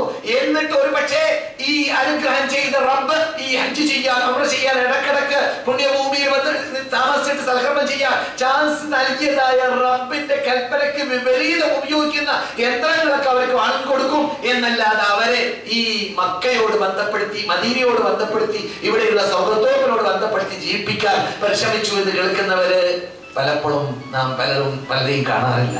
ഞാൻ എല്ലാരെയും ഒന്നിച്ച് പറയുന്നില്ല, തല്ലി പറയുന്നില്ല. കാരണം നല്ലവർ പരിശ്രമിക്കുന്നവരൊക്കെ ഉണ്ടാവാം, പക്ഷെ അതിന്റെ വിപരീതവും ധാരാളമുണ്ട്. അങ്ങനെ പറ്റൂല, ചേഞ്ച് വേണം. മദീന പഠിപ്പിക്കുന്ന പാഠമാണ്. റസൂലിലൂടെ വന്നവിടെ തന്നെ ചേഞ്ച്. എന്ത്? നാട്ടിന്റെ പേര് വേണ്ട, ആ പഴയ ജാഹിലിയ പേര് തന്നെ വേണ്ട, യസിരിബി എന്ന പേര് കസൽ ചെയ്തു, പുതിയ പേര് വെച്ചു കൊടുത്തു, അൽ മദീന, അള്ളാഹുവിനനുസരിച്ച അള്ളാഹ് ഇറങ്ങിയ ഭൂമി. ഇത് ചേഞ്ച് അവിടെ തന്നെ ആരംഭിച്ചു. നാം പഠിക്കേണ്ടത് അതാണ്. റസൂൽ ഇവിടെ വന്ന ഉടനെ തന്നെ ആദ്യം ചെയ്തത് എന്താണ്? മക്കയിൽ ജീവിച്ചിരുന്ന കാലഘട്ടത്തിൽ പ്രബോധന കേന്ദ്രമായിട്ടൊരു കാബയുണ്ടായിരുന്നു, ഒരു മസ്ജിദുൽ ഹറാം ഉണ്ടായിരുന്നു. മദീനയിലേക്ക് എത്തിയപ്പോൾ അന്തരീക്ഷങ്ങളെല്ലാം ക്ലിയർ ആണ്, സ്വീകരിക്കാൻ വേണ്ടി ഒരുങ്ങുന്നവരെല്ലാം ഇവിടെ തയ്യാറുണ്ട്. പക്ഷേ അവർക്ക് ദഅവത്ത് എത്തിച്ചു കൊടുക്കാൻ സെന്ററില്ല, കേന്ദ്രമില്ല. അതുകൊണ്ട് റസൂലിനെ ആദ്യമായി സ്വീകരിച്ചതായ ഹർറ ഗർബിയ എന്ന സ്ഥലത്ത് ഒരു 1432 വർഷം മുമ്പുള്ളതായ റബീഉൽ അവ്വൽ മാസത്തിലുള്ള തിങ്കളാഴ്ച ദിവസത്തിൽ റസൂലുള്ളാഹി കടന്നു വന്നപ്പോൾ റസൂലിനെ സ്വീകരിച്ചതായ ആ ഹർറ ഗർബിയ എന്ന സ്ഥലത്ത് വെച്ചിട്ട് റസൂലുള്ളാഹി സ്വല്ലല്ലാഹു അലൈഹി വസല്ലം ആ നാട്ടിലുള്ളതായ കൃഷിക്കാരായ ബനൂ അംർ ഇബ്നു ഔഫുകാർക്ക് വേണ്ടി അവരെ ആദരിച്ചുകൊണ്ട്, അവരെ ബഹുമാനിച്ചുകൊണ്ട് അവിടെ ബനൂ അംർ ഇബ്നു ഔഫിന്റെ ഒരു പള്ളി കെട്ടി. ആ പള്ളിയുടെ പേരാണ് മസ്ജിദുൽ ഖുബ. ആ മസ്ജിദുൽ ഖുബ ഇസ്ലാമിന്റെ ആദ്യത്തെ മദീനയിൽ മെമ്പർഷിപ്പ് നേടിയവരുടെ നാട്ടിൽ കെട്ടിയ പള്ളിയായതുകൊണ്ടും ആ നാട്ടുകാർ ഇസ്ലാമിന് ചെയ്ത സേവനം അള്ളാഹു അങ്ങേയറ്റം ഇഷ്ടപ്പെട്ടതും അള്ളാഹു സ്വീകരിച്ചതുകൊണ്ടും അവരെയും അള്ളാഹു ഇഷ്ടപ്പെട്ടതുകൊണ്ടും ഖിയാമത്ത് നാൾ വരെ മദീനയിലേക്ക് വരുന്ന ഓരോ മുസ്ലിമിനോടും, മദീനയിൽ എപ്പോഴും ജീവിക്കുന്ന ഓരോ മുസ്ലിമിനോടും ആഴ്ചയിൽ ഒരു പ്രാവശ്യമെങ്കിലും പോയിട്ട് അവിടെ നമസ്കരിച്ച് ആ കൂലി നേടി സമ്പാദിച്ചാൽ ഒരു ഉംറ ചെയ്ത കൂലി കിട്ടുമെന്ന വാക്ക് റസൂലുള്ളാഹിയുടെ നാവിലൂടെ പ്രഖ്യാപിക്കപ്പെട്ടു ആ പള്ളിയെ കുറിച്ച്. കേട്ടില്ലേ? എന്തിനാണ്? ആ ബന്ധം മനസ്സിലാക്കാൻ. സാധാരണ പള്ളിയല്ല, പിന്നെന്താണ്? സേവനം പ്രവർത്തനത്തിലൂടെയാണ്, സേവകന്മാരിലൂടെയാണ് നേട്ടങ്ങൾ എന്നല്ലാതെ മണ്ണിലൂടെയല്ല. ആ മണ്ണിൽ ജീവിച്ച നേതാക്കൾ ചെയ്ത സേവനത്തിന് അള്ളാഹു അവർക്ക് സർട്ടിഫിക്കറ്റ് നൽകുന്നു. അല്ലാഹു യുഹിബ്ബുൽ മുത്തഹിരീൻ. സൂറത്ത് തൗബയിൽ അവർ ആദരിച്ച ശൈലിയാണ്. ആത്മശുദ്ധീകരണത്തെ കാംക്ഷിച്ചുകൊണ്ട്, അതുപോലെ ശാരീരിക ശുദ്ധീകരണത്തെ കാംക്ഷിച്ചുകൊണ്ട് ആ പുണ്യഭൂമിയിലേക്ക് വന്നുകൊണ്ട് സൽക്കർമ്മങ്ങൾ ചെയ്യുന്ന അൻസാറുകളെ അല്ലാഹു സ്നേഹിക്കുന്നു. ആ അൻസാറുകളെ നിങ്ങൾ ഓർത്തില്ലേ? ഖുബാ പള്ളിയിലേക്ക് ചെന്ന് റക്അത്ത് നിസ്കരിച്ചപ്പോൾ കണ്ടില്ലേ? അപ്പോൾ ഇങ്ങനെയുള്ള ഒരു ഓർമ്മ, അള്ളാഹ് നമ്മെ ഓർക്കാനുള്ള ഒരു പോർവഴി നമ്മളിൽ ഉണ്ടായിട്ടുണ്ടോ? നാം ഓരോരുത്തരും ഉണ്ടാക്കിയിട്ടുണ്ടോ? അവർ സേവനത്തിനോട് ചെയ്തു. നമുക്കൊരു സീഡിയെങ്കിലും നമ്മുടെ അയൽവാസി കൊടുക്കാൻ തോന്നിയിട്ടില്ല. നമ്മുടെ പരിസരത്തിൽ ജീവിക്കുന്നതായ പ്രവർത്തകർ, പാടികൾ, ജീവികൾ പലരും, മുസ്ലിങ്ങളുടെ കാര്യം പോകട്ടെ, മുസ്ലിങ്ങൾ തന്നെ, നമ്മുടെ ഇടയിലുള്ള മുസ്ലിങ്ങൾ തന്നെ ഇന്ന് നന്നാക്കേണ്ടവരാണ്. മുസ്ലിങ്ങൾ തന്നെ നന്നാക്കാൻ വേണ്ടി ധാരാളം നാം പടപെടേണ്ടതുണ്ട് അവർ. കാരണം പണ്ടുള്ളതായ കാലഘട്ടങ്ങളിലുള്ളത് പോലെയല്ല ഇന്ന്. റസൂൽ സൂചിപ്പിച്ച സർവ്വ ഫിതനകൾ വ്യാപകമായ യുഗമാണ് ഇത്. ഇന്നത്തെ ഫിതനകളെ കുറിച്ച്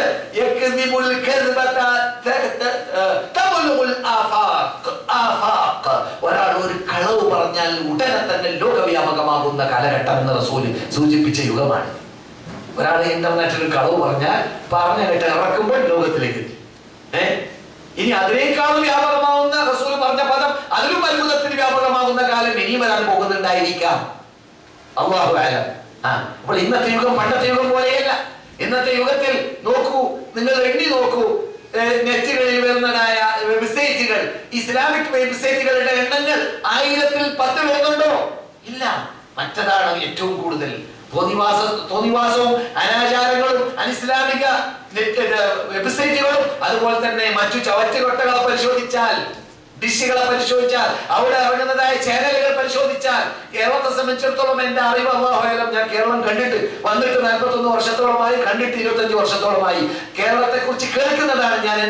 അവിടെ ഇസ്ലാമിക് ചാനലുകൾ ഉണ്ടോ? ഇല്ല. പരിപൂർണമായി ഇസ്ലാമിക് ചാനൽ മുംബൈയിൽ മറ്റേ ആരോ ചെയ്യുന്നുണ്ട് എന്നല്ലാതെ കേരളത്തിനെ സംബന്ധിച്ചിടത്തോളം ഇല്ലാണ്.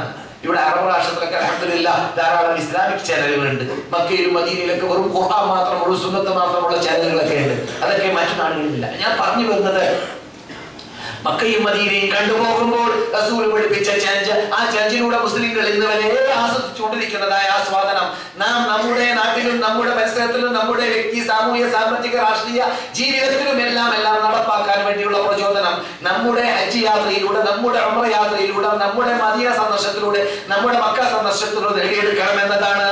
2 റക്അത്ത് സ്വർഗ്ഗത്തോപ്പിൽ നിസ്കരിക്കൽ മാത്രമല്ല, മദീന സന്ദർശനത്തിലൂടെ നേടിയെടുക്കാനുള്ളത്. നിസ്കരിച്ച കൂലി കിട്ടും, നന്നായി ആൾക്കാരെ ദ്രോഹിക്കാതെയാണ് നിസ്കരിച്ചതെങ്കിൽ എന്നേ ഉള്ളൂ എന്നല്ലാതെ നിസ്കരിച്ച സ്വർഗം കിട്ടില്ല. അതിന് വേറെ കുറെ മനക്കെടേണ്ടതുണ്ട്. ഏത് ആ 2 റക്അത്തിൽ കൂടി മാത്രം പാലം കിടക്കാൻ പറ്റൂല, കുറച്ച് മനക്കെടണം.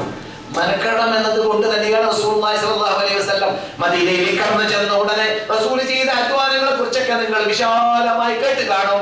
നിങ്ങളുടെ കൂടെയുള്ള അമീറന്മാരും പണ്ഡിതന്മാരും പറഞ്ഞു കാണും. ആ വിശാലമായ ആ റസൂലുള്ളാഹിന്റെ നീണ്ട 10 വർഷത്തിലുള്ളതായ അധ്വാനങ്ങളുടെ രത്നച്ചുരുക്കം നാം എവിടുന്ന് മനസ്സിലാക്കാം? ആ രത്നച്ചുരുക്കം തുടങ്ങാൻ വേണ്ടി മദീനത്തെ പള്ളി കെട്ടാൻ ആരംഭിച്ചപ്പോൾ റസൂൽ പറയുന്നു, അല്ലാഹുമ്മ ലാ ഖൈറ ഇല്ലാ ഖൈറുൽ ആഖിറ ഫഗ്ഫിറിൽ അൻസാറ വൽ മുഹാജിറ. നന്മ മുഴുവനും പരലോകമോക്ഷമാണ് റബ്ബേ. അതുകൊണ്ട് പരലോകമോക്ഷം കിട്ടുന്ന നിന്റെ മഗ്ഫിറത്ത് എന്റെ ഫിനഹ് നടന്നുകൊണ്ട് ഈ പള്ളി കെട്ടാൻ വേണ്ടി സേവിച്ചതായ, എന്നെ സ്വീകരിച്ചതായ അൻസാറുകൾക്കും എന്റെ കൂടെ മനക്കെട്ട് കൊണ്ട് പൊഴുപട്ടിണിയും മരപ്പട്ടിണിയിലൂടെയും നാടുകടത്തപ്പെട്ടതായ മുഹാജിറുകൾക്കും നീ നൽകണമേ രക്ഷിതാവേ. നേട്ടം എന്താണ്? പരലോകമോക്ഷം. ഈ പരലോകം മോക്ഷം നേടുന്നവർക്ക് കിട്ടുന്നത് എന്താണ്? സ്വർഗം. ഉദ്ഖുലുഹാ ബിസലാം. ഉദ്ഖുലുൽ ജന്നത. നിങ്ങൾ സ്വർഗത്തിലേക്ക് പ്രവേശിച്ചു കൊടുക്കുക എന്ന ആ കൽപ്പന അവിടുന്ന് വരും. ആ കൽപ്പന കേൾക്കാനുള്ളതായ ചാൻസ് കിട്ടുന്നവരാണ് ഈ മദീനയിൽ പണ്ട് ജീവിച്ചവര്. അവര് അമരക്കെട്ട പരിശ്രമിച്ച ആ പരിശ്രമത്തിന്റെ രത്ന ചുരുക്കം ആദ്യമായി റസൂൽ കെട്ടിയതായ പള്ളിക്ക് പേര് തന്നെ നൽകി റൗദത്തുൻ മിൻ റിയാദിൽ ജന്ന. റസൂൽ ആദ്യം കെട്ടിയ ഭാഗത്തിന്റെ പേരെന്താണ്? റൗദത്തുൻ മിൻ റിയാദിൽ ജന്ന. അതാണ് റസൂൽ ആദ്യം കെട്ടിയ ഭാഗം. റസൂൽ ആദ്യം കെട്ടിയതായ സ്ഥലത്തിന്റെ പേര് സ്വർഗത്തോപ്പാണ്. അത് സ്വർഗത്തോപ്പാണ്. ഭൂമിയുടെ മീതെ ഖിയാമത്ത് നാൾ വരെ ഒരു സ്ഥലത്തെ കുറിച്ച് സ്വർഗത്തോപ്പാണെന്ന് റസൂൽ പ്രഖ്യാപിച്ചത് ആ സ്ഥലത്തെ കുറിച്ച് മാത്രമാണ്. അത് സ്വർഗത്തോപ്പാണ്. നാം പറഞ്ഞു, പട്ടണമോ നാടോ പരിസരമോ അന്തരീക്ഷമോ ജനങ്ങളെ പുണ്യപ്പെടുത്തുകയില്ല, ഒന്നിനെയും പുണ്യപ്പെടുത്തുകയില്ല. പിന്നെയോ പ്രവർത്തനങ്ങളാണ് പുണ്യപ്പെടുത്തുക, ആദർശമാണ് പുണ്യപ്പെടുത്തുക. മനസ്സിലാകുന്നുണ്ടല്ലോ? മനുഷ്യന്റെ വിശ്വാസവും ആദർശവും പ്രവർത്തനവുമാണ് പുണ്യപ്പെടുത്തുക. അപ്പോൾ എന്താ ആ സ്ഥലം സ്വർഗത്തോപ്പ് എന്ന് പറഞ്ഞാൽ? സ്വർഗത്തിലേക്ക് പോകുന്നവർ, സ്വർഗം നേടാൻ വേണ്ടി അധ്വാനത്തിന്റെ രത്ന ചുരുക്കം. അവർക്ക് ദുനിയാവിന് തന്നെ ആസ്വദിക്കാൻ വേണ്ടി അല്ലാഹു സുബ്ഹാനഹു വ തആല ഒരു സന്തോഷവാർത്ത നൽകിയതുപോലെ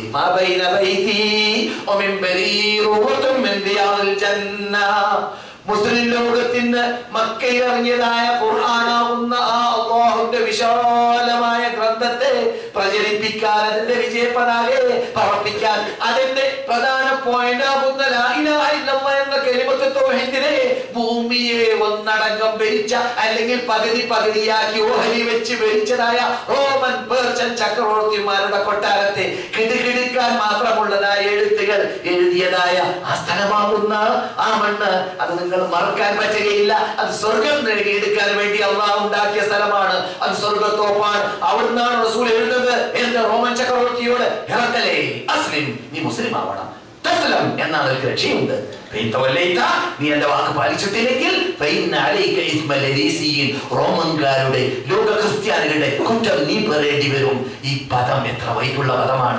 എവിടുന്ന് പൊങ്ങിയ, എവിടുന്ന് എഴുതിയ പദമാണ്? ബുഖാരിയിലുള്ള 6 or 7 നമ്പർ ഹദീസാണത്. എവിടുന്നാണത്? ആ സ്വർഗത്തോപ്പ് എന്നാണ് പോയത്.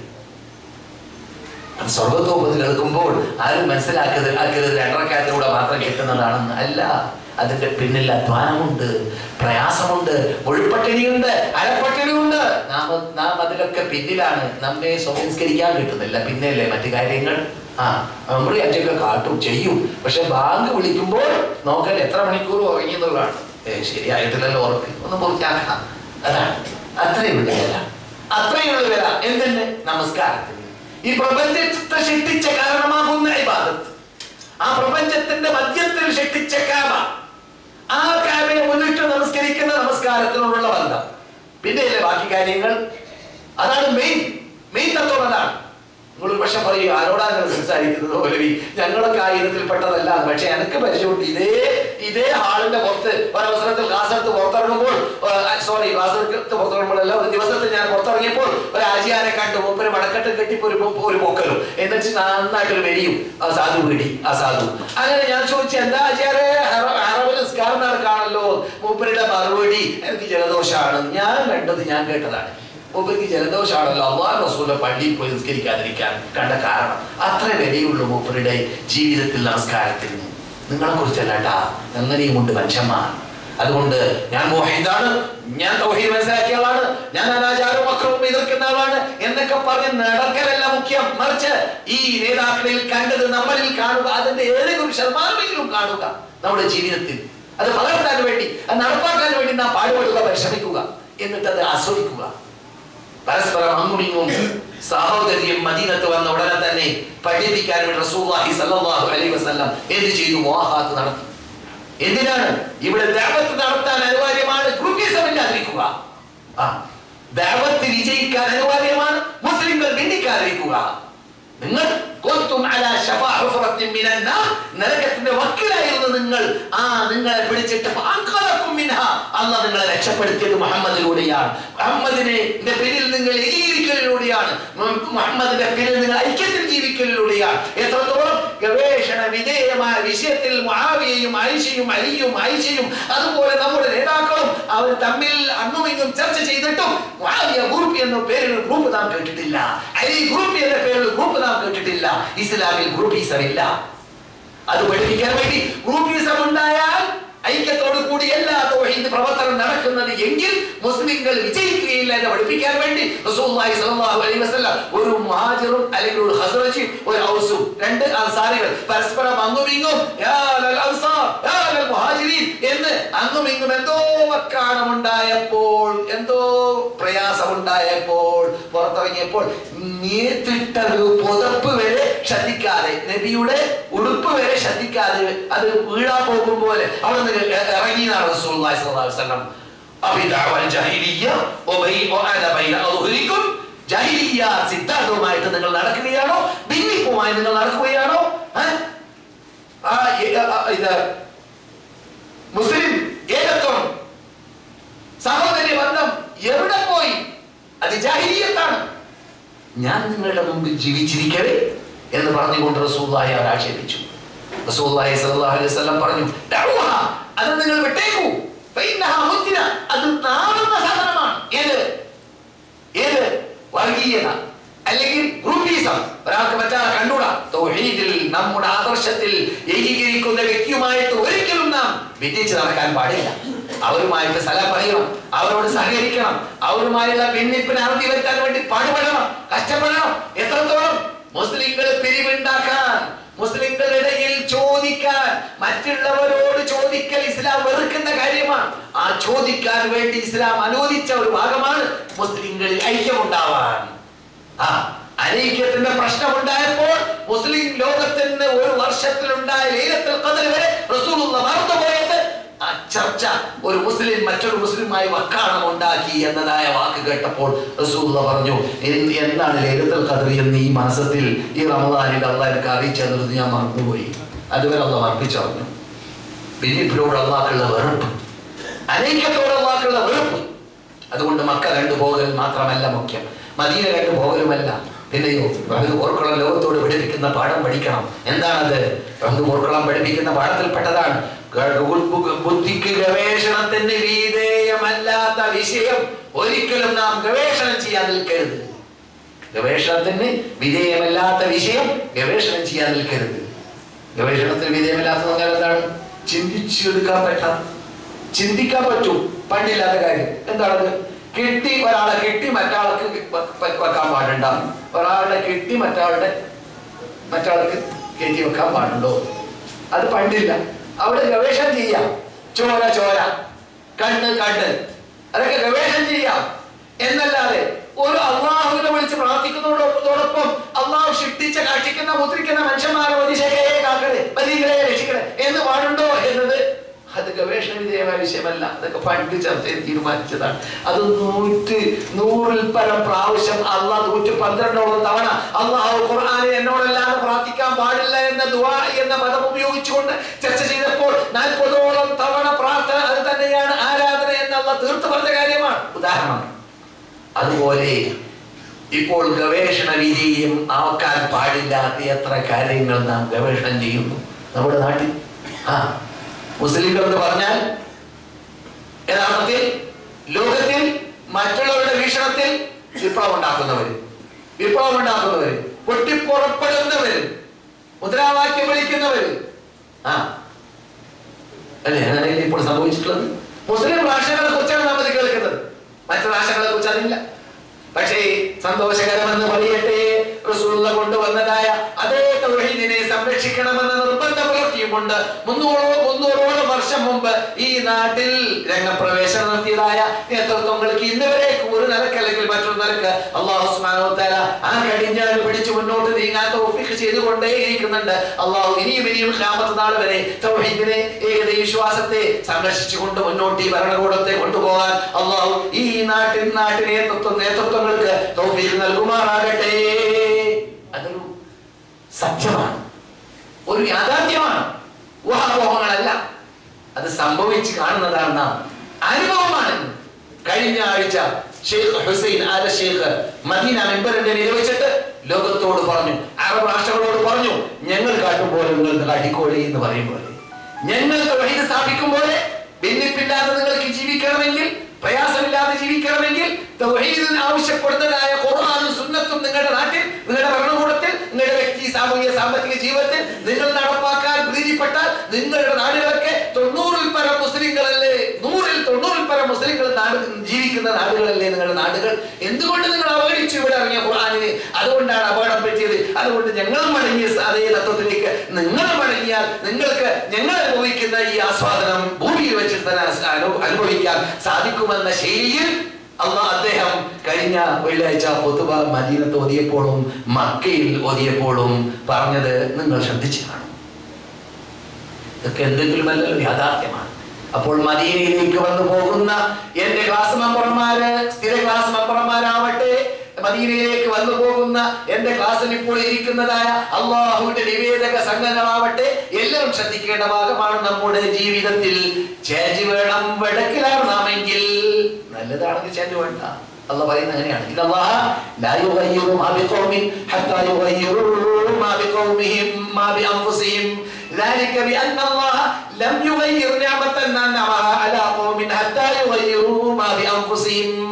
അള്ളാന്റെ സ്വഭാവമാണ് ഒരു വിഭാഗം അവരിലുള്ളതായ നല്ല ഭാഗത്തെ വടക്കിലേക്ക് അവർ ചേഞ്ച് ചെയ്താൽ, നമസ്കാരത്തിൽ നിന്നിട്ട് നമസ്കാരം ഇല്ലായ്മയിലേക്ക്, നല്ല സ്വഭാവത്തിൽ നിന്നിട്ട് വടക്ക് സ്വഭാവത്തിലേക്ക്. അള്ളാഹ് ചെയ്ത നന്മകളൊക്കെ എന്റെ ശബ്ദം കേൾക്കുന്നവരിൽ ധാരാളം സ്ത്രീകൾ ഉള്ളതുകൊണ്ട് അവർ പഠിക്കേണ്ട കാര്യമാണ്. നമ്മുടെ മുമ്പിൽ മൊബൈലുണ്ട്, നമ്മുടെ മുമ്പിൽ നെറ്റുകളുണ്ട്. സ്ത്രീകളിലാണ് കൂടുതൽ പുരുഷന്മാരെക്കാൾ ഈ മൊബൈലുകളും നെറ്റുകളും എല്ലാം ഈ അള്ളാഹ് ചെയ്ത അനുഗ്രഹങ്ങളെയെല്ലാം വേസ്റ്റാക്കുന്ന രൂപത്തിലോ ആവശ്യമില്ലാത്ത രൂപത്തിലോ ആവശ്യമില്ലാത്ത വേടൊക്കെ ചർച്ചകൾ ചെയ്തിട്ടോ അല്ലെങ്കിൽ മറ്റുള്ളവരുടെ ഗീബത്തും നിമീമത്തും പറഞ്ഞിട്ടോ ഭിന്നിപ്പ് നടത്തിയിട്ടോ ടൈം വേസ്റ്റ് ആക്കുന്ന സ്വഭാവം പുരുഷന്മാരെക്കാൾ സ്ത്രീകളിലുണ്ട്. അത് പറയാതിരിക്കാൻ നിർവാഹമില്ല. പുരുഷന്മാർക്ക് പലപ്പോഴും ടൈം കിട്ടൽ കുറച്ചായിരിക്കും. ആ കിട്ടിയ ടൈം മുഴുവൻ അവർ ഒഴിവാക്കാറില്ല, അത് വേറെ കാര്യം. എന്നാലും സ്ത്രീകളാണ് ഇതിൽ മുൻപന്തിയിലെന്നാണ് കേൾക്കപ്പെടാറുള്ളത്. ശ്രദ്ധിക്കണം, ശ്രദ്ധിക്കണം. എത്രത്തോളം റസൂലുള്ളാഹി സ്വല്ലല്ലാഹു അലൈഹി വസല്ലം പറയുന്നു, മൻ കാന യുമിനു ബില്ലാഹി വൽ യൗമിൽ ആഖിരി കൽകൂശി. സുബ്ഹാനല്ലാഹ്, റസൂലുള്ളാഹിന്റെ ശരീരം. ആർക്കെങ്കിലും അല്ലാഹുവിലും പരലോകത്തിലും വിശ്വാസമുണ്ടെങ്കിൽ വല്ലതും സംസാരിക്കുകയാണെങ്കിൽ നന്മ മാത്രം പറയട്ടെ, അല്ലെങ്കിൽ മൗനം ദീക്ഷിക്കട്ടെ, മിണ്ടാതിരിക്കട്ടെ. വല്ലതും പറയുന്നുണ്ടെങ്കിൽ നല്ലത് പറയാം, എനിക്ക് മിണ്ടാതിരിക്കാം. അതിന് നിബന്ധന എന്താ പറഞ്ഞത്? നിനക്ക് അള്ളാഹിൽ നിനക്ക് അള്ളാഹിൽ വിശ്വാസമുണ്ടെങ്കിൽ, പരലോകത്തിൽ വിശ്വാസമുണ്ടെങ്കിൽ. നാം ശ്രദ്ധിക്കണം. നമ്മുടെ ഭാവി ജീവിതത്തിൽ നടപ്പാക്കാൻ ഓരോരുത്തരും പാടുപെടുക, പരിശ്രമിക്കുക. ഈ മദീനയിൽ റസൂലുള്ളാഹി സ്വല്ലല്ലാഹു അലൈഹി വസല്ലം 1432 വർഷം മുമ്പ് കടന്നു വന്നപ്പോൾ ഉണ്ടായ അന്തരീക്ഷത്തെ റസൂൽ ചേഞ്ച് ചെയ്തു. എത്രത്തോളം? 2 വർഷം കഴിഞ്ഞപ്പോൾ അള്ളാഹുവിന്റെ ഭാഗത്തിൽ നിന്നിട്ട് ഓർഡർ വരുന്നു. എന്താണ് ഓർഡർ? വിശ്രമിച്ചോളി. കുറെ കേട്ടില്ലേ, കുറെ പ്രയാസപ്പെട്ടില്ലേ, ഇപ്പോൾ ഇനി നിങ്ങൾക്ക് വിശ്രമിക്കാം എന്നാണോ? അല്ല.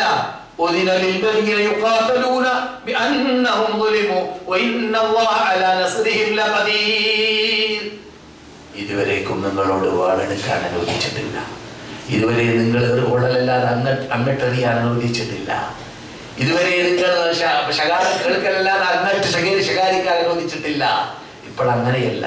ഇപ്പോൾ നിങ്ങൾക്ക് അന്തസ്സുണ്ടായി, അഭിമാനമുണ്ടായി, നാടുണ്ടായി, പ്രജകളുണ്ടായി, ഭരണമുണ്ടായി.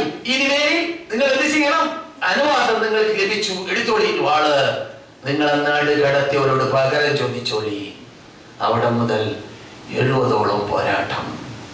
റസൂല് പങ്കെടുത്തത് 22 മുതൽ 28 വരെ പറയുന്നത് ചരിത്രകാരന്മാർ. റസൂൽ സ്വയം പങ്കെടുത്തത് വിശ്രമമില്ലാത്ത അശാന്ത പരിശ്രമം, വിശ്രമമില്ലാത്ത അശാന്ത പരിശ്രമം പഠിപ്പിക്കുന്ന നാടാണ് മദീന. റസൂലിന് സൗര്യമായി ഉറങ്ങാൻ പറ്റിയിട്ടില്ല, ഉറങ്ങാൻ പറ്റിയിട്ടില്ല. അതെ, റസൂലുള്ളാഹിക്ക് ഉറങ്ങാൻ പറ്റാത്തത് കൊണ്ട് തന്നെ ഖുർആനിൽ സൂറത്തുൽ ഹുജറാത്തിൽ ആയത്ത് ഇറങ്ങുന്നു, നിങ്ങൾ അങ്ങനെ പ്രയാസപ്പെടുത്തണ്ട മുഹമ്മദിനെ. മുഹമ്മദിന്റെ വീട്ടിലേക്ക് നിങ്ങളെ ഭക്ഷണത്തിന് ക്ഷണിച്ചാൽ ആ ഭക്ഷണം നിന്ന് പുറത്തിറങ്ങി കളയുക. അദ്ദേഹം നിങ്ങളെ പോലത്തെ മനുഷ്യനാണ്, അദ്ദേഹത്തിന് വിശ്രമിക്കേണ്ടതുണ്ട്, അദ്ദേഹത്തിന് വഹിയിറങ്ങും, അദ്ദേഹത്തിന് ജിബ്രീൽ വരും, അതുകൊണ്ട് പ്രയാസപ്പെടുത്തണ്ട എന്ന് റസൂലിനെ ആദരിക്കാനും ബഹുമാനിക്കാനും ആയത്ത് വരെ ഇറക്കി ശിക്ഷണം നൽകേണ്ടി വന്നു അവിടെ പരിസരത്തിൽ ജീവിക്കുന്നവരെ. നിങ്ങൾ കണ്ടതായ ഖന്ദഖ് എന്ന പോർക്കളം, ഖന്ദഖ് എന്ന യുദ്ധം നടന്നതായ കിടങ്ങ് കുഴിക്കാൻ വേണ്ടി റസൂല് പോയി മാസത്തോളം പാടുപെട്ടതായ ആ അന്തരീക്ഷത്തിൽ നിന്ന് മടങ്ങി വന്നപ്പോൾ ജിബ്രീൽ അലൈഹിസ്സലാം മനുഷ്യകോലത്തിൽ വന്നിട്ട് പറയുന്നു, ഞങ്ങൾ വാള് വെച്ചിട്ടില്ല, നിങ്ങൾ വാള് വെക്കരുത്. വിശ്രമമില്ല, വിശ്രമമില്ല. നമുക്കോ എന്തോ ഒരു സുഖം, എന്തോ സുബ്ഹാനല്ലാഹ്. ഒരു സുഹൃത്ത് പറഞ്ഞു, കേരളത്തെ സംബന്ധിച്ചിടത്തോളം ഇവിടെയുള്ള ചില 5 സ്റ്റാർ ഹോട്ടലുകളിലുള്ള റൂം പോലെയാണ് കേരളത്തിലുള്ള ചിലരുടെ വീട്ടിന്റെ അകത്തുള്ള കക്കൂസ്. ഞാൻ കേരളം കണ്ടിട്ടില്ല അങ്ങനെയുള്ള കാഴ്ച. അതൊക്കെ ഞാൻ വന്ന ശേഷം സംഭവിച്ചതാണ്. അത്രയും പുരോഗതിയിലാണ്. ചില വീടുകളിലുള്ള ലോഡ്ജുകളിലുള്ള റൂം പോലെയാക്കി മാറ്റിയിരിക്കുകയാണ്. ഏത് ആ ആചാര്യയുടെ വീട്ടിൽ കക്കൂസിന്റെ അകത്തുള്ള അവന്റെ മകന് ആ മൈക്കിൾ ജാക്സന്റെ ശബ്ദം കേൾക്കണമെന്ന് ബുദ്ധി ഉണ്ടെങ്കിൽ അവിടെയും ബോക്സ് വെച്ച് കൊടുക്കും. ഇവിടെ കക്കൂസിലും ആ ടൈം വേസ്റ്റ് ആണ്ടാന്ന് കുട്ടിക്ക് അവിടെയും വേണമെങ്കിൽ ബോക്സ്.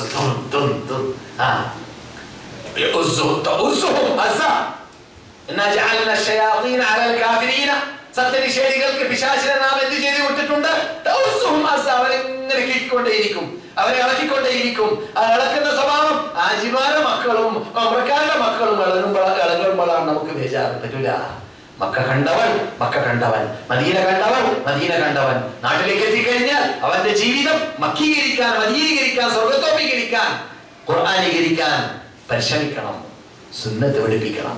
നിങ്ങൾ കണ്ടതായ റസൂലുള്ളാഹിന്റെ വീടും അതിന്റെ പരിസരവും ലോകത്തോട് ഓതുന്നത് ആ സൂറത്തുൽ ഹുജറാത്ത് മാത്രം ഒന്ന് വായിച്ചാൽ മതി. സൂറത്തുൽ ഹുജറാത്തുള്ളതല്ല, സൂറത്തുൽ ഹുജറാത്ത് എന്ന് പറയുന്ന സൂറത്തിൽ ഹുജറാത്ത് റസൂലുള്ളാഹിന്റെ വീട് കുടിലുകൾ എന്ന് അല്ലാഹു പറയുന്നുണ്ട്. ആ കുടിലുകളുടെ പരിസരത്തിൽ വെച്ചിട്ട് ശബ്ദം ഉണ്ടാക്കുന്നവരോട് നിങ്ങൾ ശബ്ദമുണ്ടാക്കി റസൂലുള്ളാഹിനെ ദ്രോഹിപ്പിക്കരുതെന്ന് പറയുന്നു. ആ കുടിലുകളിൽ എന്ത് സംഭവിച്ചു? സൂറത്തുൽ അഹ്സാബിൽ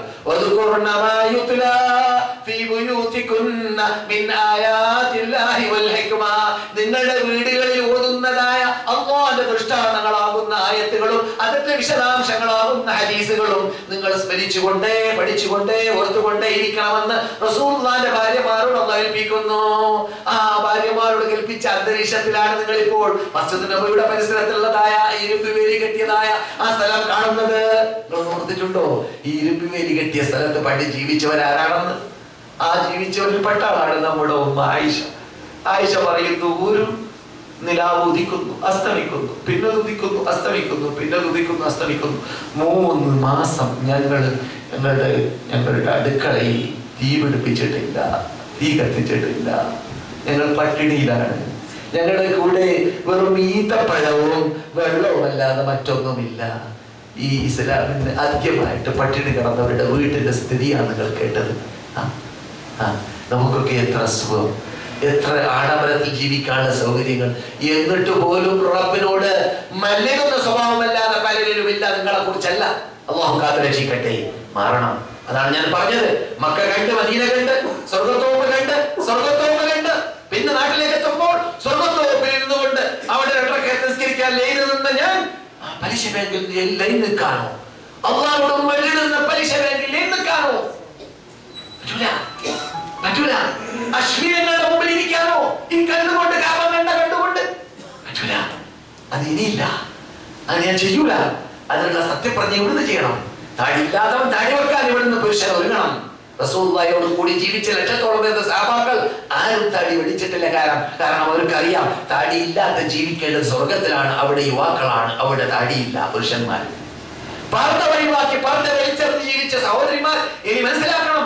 ഇവിടെ പർദ്ദയുടെ ആയത്തിറങ്ങിയതായ വേളയിൽ നമ്മുടെ നേതാക്കളായ സ്ത്രീകൾ അഥവാ ഉമ്മമാർ, ഈ മഹതികളായ സഹാബിയാത്തുകൾ മദീനത്തെ പള്ളിയിൽ നിന്നിട്ട് പുറത്തു പോകുമ്പോഴും പരിസരത്തിലും അവർ ധരിച്ചതായ കാക്ക പോലെയുള്ളതായ കറുത്ത വസ്ത്രം ധരിച്ച വസ്ത്രത്തിൽ നിന്നിട്ട് ലൂസായി നിൽക്കുന്ന ഭാഗത്തെ മറക്കണമെന്ന് പറഞ്ഞ ഖുർആനിൽ പറഞ്ഞ ഹിജാബിന്റെ ആയത്തിൽ പറഞ്ഞ ഭാഗത്തെ വീട്ടിലേക്ക് എത്തുന്നതിന് മുമ്പ് കട്ട് ചെയ്ത് ജോയിൻ ചെയ്ത് മറക്കാൻ വേണ്ടി പരിശ്രമിച്ചു എന്ന് ബുഖാരിയിൽ. ഭിന്നിപ്പിക്കുക എന്നുള്ള സ്വഭാവം അവരില്ല. അങ്ങനെയായിരുന്നു അവർ ജീവിച്ചത്. അതുകൊണ്ട് അല്ലാഹു അവരോട് പറഞ്ഞു, നമ്മോട് പറയുന്നതിന് മുമ്പായിട്ട് അവരോട് പറഞ്ഞു എന്ത്?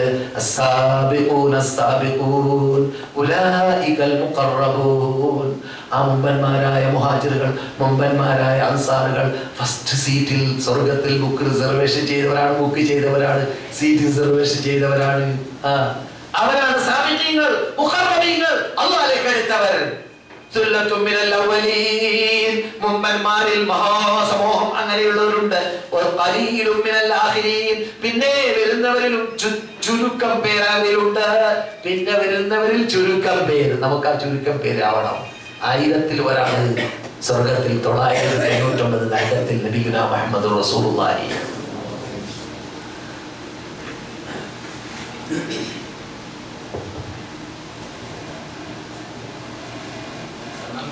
ഇവിടെ സമ്മാനം കൊടുക്കാൻ ബാക്കിയുണ്ട്. നമ്മുടെ കഴിഞ്ഞ ക്ലാസ്സിൽ നടന്നതായ പരീക്ഷയ്ക്ക് സന്ദർശകർ മനസ്സിലാക്കാൻ വേണ്ടി വിശദീകരിക്കുന്ന അല്പ വിശദീകരണം.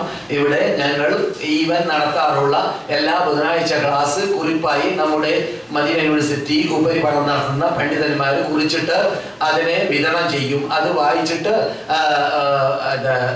4 ആഴ്ചയുടെ കുറിപ്പുകൾ വായിച്ചിട്ട് പിന്നെ വരുന്നതായ ചോദ്യത്തിന് മറുപടി നൽകിയവർക്കാണ് സമ്മാനങ്ങൾ. അത് ഇവിടെ സമർപ്പിക്കപ്പെടും. പക്ഷെ അതിനിടയ്ക്ക് ഒരു 10 മിനിറ്റ് ഞാൻ സന്ദർശകർക്ക് വേണ്ടി നൽകുന്നു. സ്ത്രീകളും ഉണരരുത്, കഴിക്കരുത്, അതുപോലെ സ്ഥലം വിടരുത്. അതുപോലെ പുരുഷന്മാരും നിങ്ങൾക്ക് ചില കാര്യങ്ങൾ ചോദിക്കാൻ ബുദ്ധിയുണ്ടാകും. മദീനയെ കുറിച്ച്, അതുപോലെ മക്കയെ കുറിച്ച് ചോദിക്കാം. എന്റെ അറിവിൽപ്പെട്ടതാണെങ്കിൽ വിശദീകരിക്കപ്പെടുകയും ചെയ്യും. സ്വർഗത്തോപ്പിനെ കുറിച്ച്, ഖബറിന്റെ ആകൃതിയെ കുറിച്ച് പറയേണ്ട ആവശ്യമില്ല. ഖബറിനെ കുറിച്ച്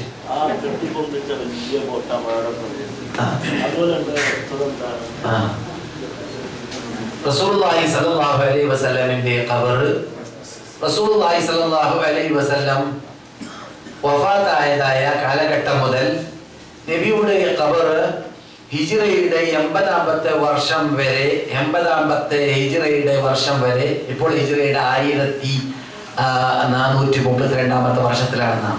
ഹിജ്റയുടെ 80ാമത്തെ വർഷം വരെ ജനങ്ങൾ പ്രകടമായി കാണുന്ന രൂപത്തിലായിരുന്നു. ആ രൂപത്തെ കുറിച്ച് ബുഖാരിയിൽ കാണാം. കാന ഖബറു റസൂലില്ലാഹി സല്ലല്ലാഹു അലൈഹി വസല്ലമ മുസന്നമ. നബിയുടെ ഖബറിനെ ഞങ്ങൾ കാണുന്ന കാലഘട്ടങ്ങളിൽ അല്പം മൺ കൂട്ടിച്ചേർത്തതായിട്ട് ഞങ്ങൾ കണ്ടിരുന്നു. ചിരൽ കല്ല് അതിന്റെ മീതെ ഞങ്ങൾ കണ്ടിരുന്നു. ആ രൂപത്തിലാണ് ഞങ്ങൾ കാണുന്ന കാലഘട്ടത്തിൽ ഉണ്ടായത് എന്നതാണ്. പിന്നെ റസൂലുള്ളാഹിയുടെ പ്രാർത്ഥനയിൽപ്പെട്ടതാണ് എന്ത്? എന്റെ ഖബറിനെ നീ ആരാധിക്കപ്പെടുന്ന ബിംബമാക്കി മാറ്റരുതേ റബ്ബേ എന്ന് റസൂൽ പ്രാർത്ഥിച്ചിട്ടുണ്ട് മരിക്കുന്നതിന് അല്പ ദിവസം മുമ്പ്. അത് ഉമ്മത്തുകളോട് കൽപ്പനയായി പറഞ്ഞിട്ടുണ്ട്. എന്ത്? ലാ തജഅലൂ ഖബരി വതനൻ യുഅബദ്. ആരാധിക്കപ്പെടുന്ന ബിംബമാക്കി എന്റെ ഖബറിനെ നിങ്ങൾ മാറ്റരുത് എന്ന്. അതുകൊണ്ട് പെട്ടെന്ന് പറയാം, ഒരു പാഠം പഠിക്കാനുണ്ട്. എന്റെ ലോകത്തിൽ അള്ളാഹ് സൃഷ്ടിച്ച സൃഷ്ടികളിൽ ഏറ്റവും അള്ളാഹിലേക്ക് അടുത്ത അള്ളാഹ്ക്ക് ഏറ്റവും തഖ്വ ചെയ്യുന്ന ആൾ ഞാനാണെന്ന് റസൂൽ പറയുന്നത്. അത്രയും വലിയ മഹാനായ റസൂലുള്ളാഹി സ്വല്ലല്ലാഹു അലൈഹി വസല്ലമിന്റെ ഖബർ വരേക്കും അവിടെ ചെയ്യാൻ പാടില്ലാത്തത് ചെയ്താൽ അതിനെ ബിംബമാക്കി മാറ്റൽ വന്നു എന്ന് റസൂൽ പഠിപ്പിക്കുകയാണ്. ബിംബത്തിലേക്കൽ ചെയ്യേണ്ടത് ചെയ്താൽ അങ്ങനെയുള്ള റസൂലുള്ളാഹിന്റെ പ്രാർത്ഥനയ്ക്ക് ഫലമായിട്ടായിരിക്കാം എന്ന് നമ്മുടെ നേതാക്കളായ ഉലമാക്കൾ പറയുന്നു, ഇമാമുകൾ പറയുന്നു. അല്ലാഹു സുബ്ഹാനഹു വ തആല ആ വർഷം മുതൽ ജനങ്ങളുടെ ദൃഷ്ടിയിൽ നിന്നിട്ട് എന്ത് ചെയ്തു? ഖബറിനെ മറച്ചു കളഞ്ഞു. അല്ലാഹുവിന്റെ ഹിക്മത്തായിരിക്കാം അത്. ജനങ്ങളുടെ ദൃഷ്ടിയിൽ പെടുകയാണ് ജനങ്ങളെല്ലാം എന്തെല്ലാം കാട്ടും. ദൃഷ്ടിയിൽപ്പെടുന്ന കാലഘട്ടത്തിൽ തന്നെ സഹാബാക്കളെ കാലം കഴിഞ്ഞിട്ട് താബീങ്ങളെ കാലഘട്ടം കഴിഞ്ഞപ്പോൾ ഒരവസരത്തിൽ അനസ് ഒരാളെ കൈനീട്ടുന്ന കണ്ടു റസൂലുള്ളാഹിന്റെ ഖബറുള്ള ഭാഗത്തിലേക്ക് തൊടാൻ വേണ്ടി. അപ്പോൾ മഹാനായ അനസ് അടിച്ചു കൈക്ക്. എന്നിട്ട് അനസ് പറഞ്ഞു, എവിടുന്നോ നിനക്ക് ഇത് കിട്ടിയത്? ഞങ്ങൾ റസൂലിലേക്ക് അങ്ങേയറ്റം അങ്ങേയറ്റം സ്നേഹിക്കുന്ന വ്യക്തികളായിരുന്നു. റസൂലുള്ളാഹിന്റെ കൈ ബുഖാരിയിലുണ്ട്. ഏറ്റവും മാർഗമുള്ള, പട്ടിനേക്കാൾ മാർഗവുമുള്ള റസൂലിന്റെ കൈ പോലത്തെ കൈനെ ഞാൻ സ്പർശിച്ചിട്ടേ ഇല്ല എന്നൊക്കെ പറയുന്ന 10 കൊല്ലം ഖിദ്മത്തെടുത്ത അനസ പറയുന്നത്, ഞങ്ങൾ ഇങ്ങനെ ആദരിച്ചിട്ടില്ല. ഈ ആദരണീയത, ഈ വേണ്ടാത്ത ശൈലി നിങ്ങൾ എവിടുന്ന് പഠിച്ചു എന്ന് ചോദിച്ചുകൊണ്ട് അദ്ദേഹത്തെ ആക്ഷേപിച്ചു. അദ്ദേഹത്തിന്റെ കൈയെ തട്ടി എന്ന് ഇമാം അഹ്മദ് ബിൻ ഹംബൽ റിപ്പോർട്ട് ചെയ്യുന്നു. അപ്പോൾ കാണുന്ന കാലഘട്ടമാണ് ഈ പറയുന്നത്. കാണുന്ന കാലഘട്ടത്തിൽ ഇങ്ങനെയുള്ള വേണ്ടാത്ത കാര്യങ്ങൾ വരുമ്പോൾ അള്ളാഹു സംരക്ഷിക്കാൻ തീരുമാനിച്ച റസൂലുള്ളാഹിന്റെ പ്രാർത്ഥന ഫലമായിട്ടായിരിക്കാം വലീദ് ഇബ്നു അബ്ദുൽ മലിക് ഭരണകൂടം ഏറ്റെടുത്തു. അദ്ദേഹത്തിന്റെ ആസ്ഥാനം ഡമസ്കസിലാണ്. ജാമിഉൽ ഉമവി എന്ന പള്ളി സ്ഥാപിച്ച വ്യക്തിയാണ് അദ്ദേഹം. അഥവാ താജ്മഹലൊക്കെ വരുന്നത് ലോകാത്ഭുതമായിരുന്നു ജാമിഉൽ ഉമവി എന്ന പള്ളി. ഞാൻ കണ്ട പള്ളിയാണ്, നിങ്ങൾ എന്നിട്ട് പലരും കണ്ട് കാണും. അത്ഭുത പള്ളിയാണ്. ഇന്നുവരെ അതേ രൂപത്തിൽ അവിടെയുണ്ട്. ആ വലീദ് ഇബ്നു അബ്ദുൽ മലിക് ഇബ്നു മർവാൻ അദ്ദേഹം എന്ത് ചെയ്തു? റസൂലുള്ളാഹി ഇവിടെ ഭാര്യമാരുടെ വീടുകളെയെല്ലാം തകർത്തിട്ട് അവിടെ അന്ന് താമസിച്ചവർക്ക് കാശ് കൊടുത്തിട്ട് അവരോട് സ്ഥലം മാറാൻ പറഞ്ഞു. എന്നിട്ട് ആ സ്ഥലത്തെ പള്ളിയിലേക്ക് കൂട്ടിച്ചേർക്കാൻ വേണ്ടി തീരുമാനിച്ചു. നിങ്ങൾ കേൾക്കുന്ന വാർത്ത ഒരു പുതിയ വകുപ്പ് പറയുന്നതോ സൗദി ഗവൺമെന്റ് അടിച്ചുവിടുന്ന പുസ്തകത്തിൽ ഉള്ളതോ മാത്രമല്ല, ആരാന്റെ ചോറ് തിന്നിട്ട് മുസ്ലിയാമാര് പള്ളി ദർസിൽ, ഞാനടക്കമുള്ള മുസ്ലിയാമാര് പള്ളി ദർസിൽ ഓതിയതായ സഹീഹ് മുസ്ലിമിന്റെ ഷറഹിൽ 529 എന്നീ ഹദീസിന്റെ വിശദീകരണത്തിൽ നവവി ഇമാം 7-ാം നൂറ്റാണ്ടിൽ ജീവിച്ച അൽ ഇമാം യഹ്യ ഇബ്നു ശറഫ് നവവി പറയുന്ന ഭാഗമാണ് നിങ്ങൾ കേൾക്കുന്നത്. നവവി ഇമാം പറയുന്നു, വലീദ് ഇബ്നു അബ്ദുൽ മലിക് ഇബ്നു മർവാൻ എന്ന വ്യക്തി ഈ തീരുമാനിച്ചുകൊണ്ട് മദീന പണ്ഡിതന്മാർക്ക് വിവരം നൽകിയപ്പോൾ അവര് എന്ത് ചെയ്തു?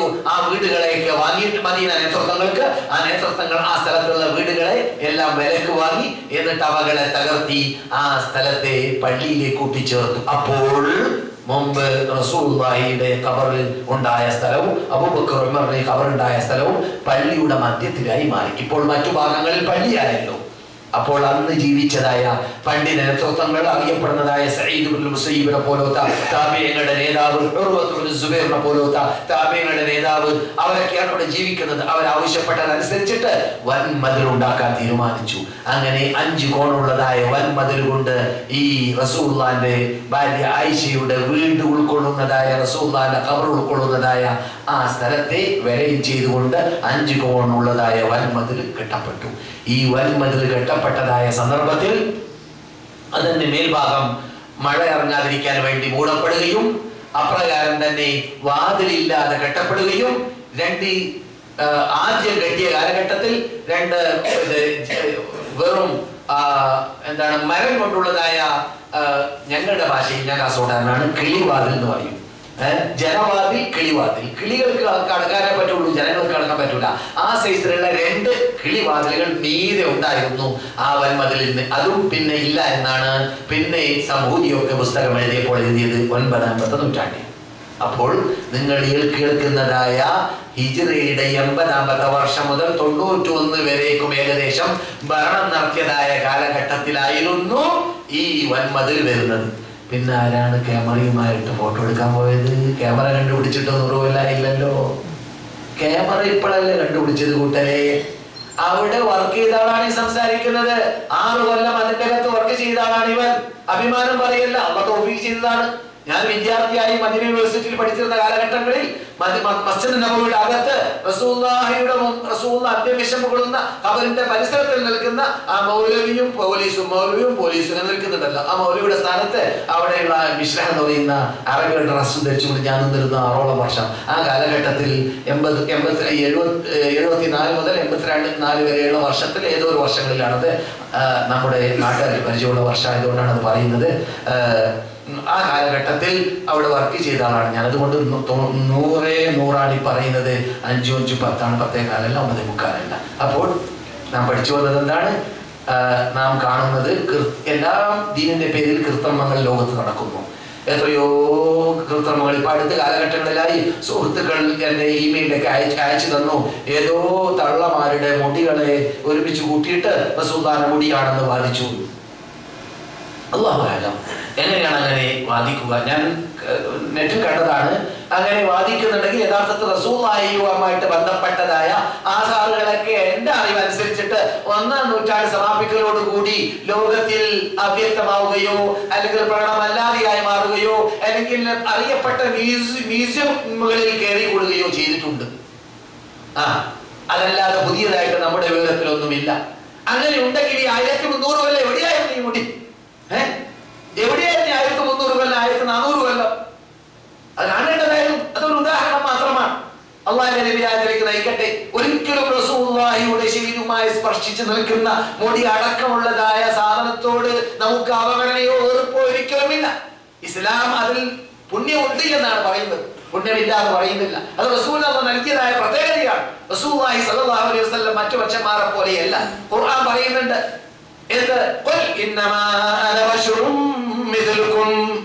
മനുഷ്യൻ എന്ന സ്വഭാവത്തിൽ നിങ്ങളോട് എനിക്ക് തുല്യതയുണ്ട്, പക്ഷേ തുല്യതയില്ലാത്ത ചില കാര്യങ്ങളുണ്ട്. അതിൽപ്പെട്ടതാണ് യൂഹാ ഇലയ്യ, എനിക്ക് വഹി ഇറങ്ങുന്നുണ്ട്. മറ്റു ആയത്തുകളിലൂടെയും ഹദീസുകളിലൂടെയും എനിക്ക് ഇസ്സത്തുണ്ട്. നിങ്ങളുടെ ശരീരത്തിലുള്ള ശക്തിയല്ല എനിക്ക് ബുഖാരിയിൽ കാണാം. നബിയുടെ ശരീരത്തിന്റെ സാധാരണ മനുഷ്യന്റെ 40 മനുഷ്യന്മാരുടെ ശക്തി ഉണ്ടെന്നാണ്. റസൂൽ സാധാരണ വ്യക്തിയല്ല. ഈ വിഷയത്തിൽ അല്ലാഹു കൊടുത്ത ഇസ്സത്താണ്, അത് നാം അംഗീകരിക്കുന്നു. യുദ്ധങ്ങളിൽ, പോരാട്ടങ്ങളിൽ, ബദറിലാവട്ടെ ഉഹദിലാവട്ടെ എവിടെയാണെങ്കിലും സഹാബാക്കൾ പറയാറുള്ളത് നബിയുടെ പിന്നിൽ ഞങ്ങൾ അണിനിരക്കലാണ്. കാരണം നബി എപ്പോഴും മുൻപന്തിയിലാണ്. പോരാട്ടത്തിൽ നബി മുൻപന്തിയിൽ തന്നെയായിരിക്കും, എപ്പോൾ പിന്നോട്ട് പോകുന്ന സ്വഭാവമേ ഇല്ല. ധീരനായിട്ടാണ്. എന്തുകൊണ്ട്? അല്ലാഹു ഏറ്റെടുത്തതാണ്. അല്ലാഹു യഅസിമുക മിനന്നാസ്, മനുഷ്യന്മാരുടെ കുതന്ത്രത്തെ തൊട്ട് നിങ്ങൾ അവരെ രക്ഷിക്കുക തന്നെ ചെയ്യുമെന്നത്. അതിനൊന്നും നമുക്ക് എതിർപ്പോ അല്ലെങ്കിൽ അവഗണനയോ വെറുപ്പോ ഇല്ല കൂട്ടരെ. ഒറിജിനൽ അഹ്ലുസ് സുന്നത്ത് ജമാഅത്തിന്റെ ആശയാദർശമാണ് പറയുന്നത്. റസൂലുള്ളാഹി സ്വല്ലല്ലാഹു അലൈഹി വസല്ലമയെ കുറിച്ച് ഇല്ലാത്തത് പറയുകയാണെങ്കിൽ, അവരുടെ ശരീരം തൊട്ടതായ മുടിയെ കുറിച്ച് അല്ലാത്ത മുടിയെ കുറിച്ച് മുടിയാണെന്ന് പറയുകയാണെങ്കിൽ, റസൂൽ പറഞ്ഞൊരു വചനമുണ്ട്. 70ഓളം സഹാബാക്കൾ റിപ്പോർട്ട് ചെയ്ത മുത്തവാത്തിറായ ഖുർആൻ കഴിഞ്ഞാൽ തൊട്ടു നിൽക്കുന്ന ശക്തിയുള്ള ഹദീസാണ്. മൻ കദബ അലൈഹി മുതഅമ്മിദൻ, ആരെങ്കിലും കരുതിക്കൂട്ടി അല്ലാഹുവിന്റെ റസൂലിന്റെ പേരിൽ ഇല്ലാത്ത പച്ചക്കള്ളം പറഞ്ഞാൽ ഫല്യതബവ മഖാദഹു മിനന്നാർ, അവന്റെ പാർപ്പിടം നരകമാണെന്ന് അവർ ഉറപ്പിച്ചു കൊള്ളട്ടെ എന്ന് ജീവിതത്തിൽ അറിയാത്തവരും നമ്മുടെ പരിസരത്തിൽ അന്തരീക്ഷമുള്ളവരുമായ നബിയുനാ മുഹമ്മദ് റസൂലുള്ളാഹി.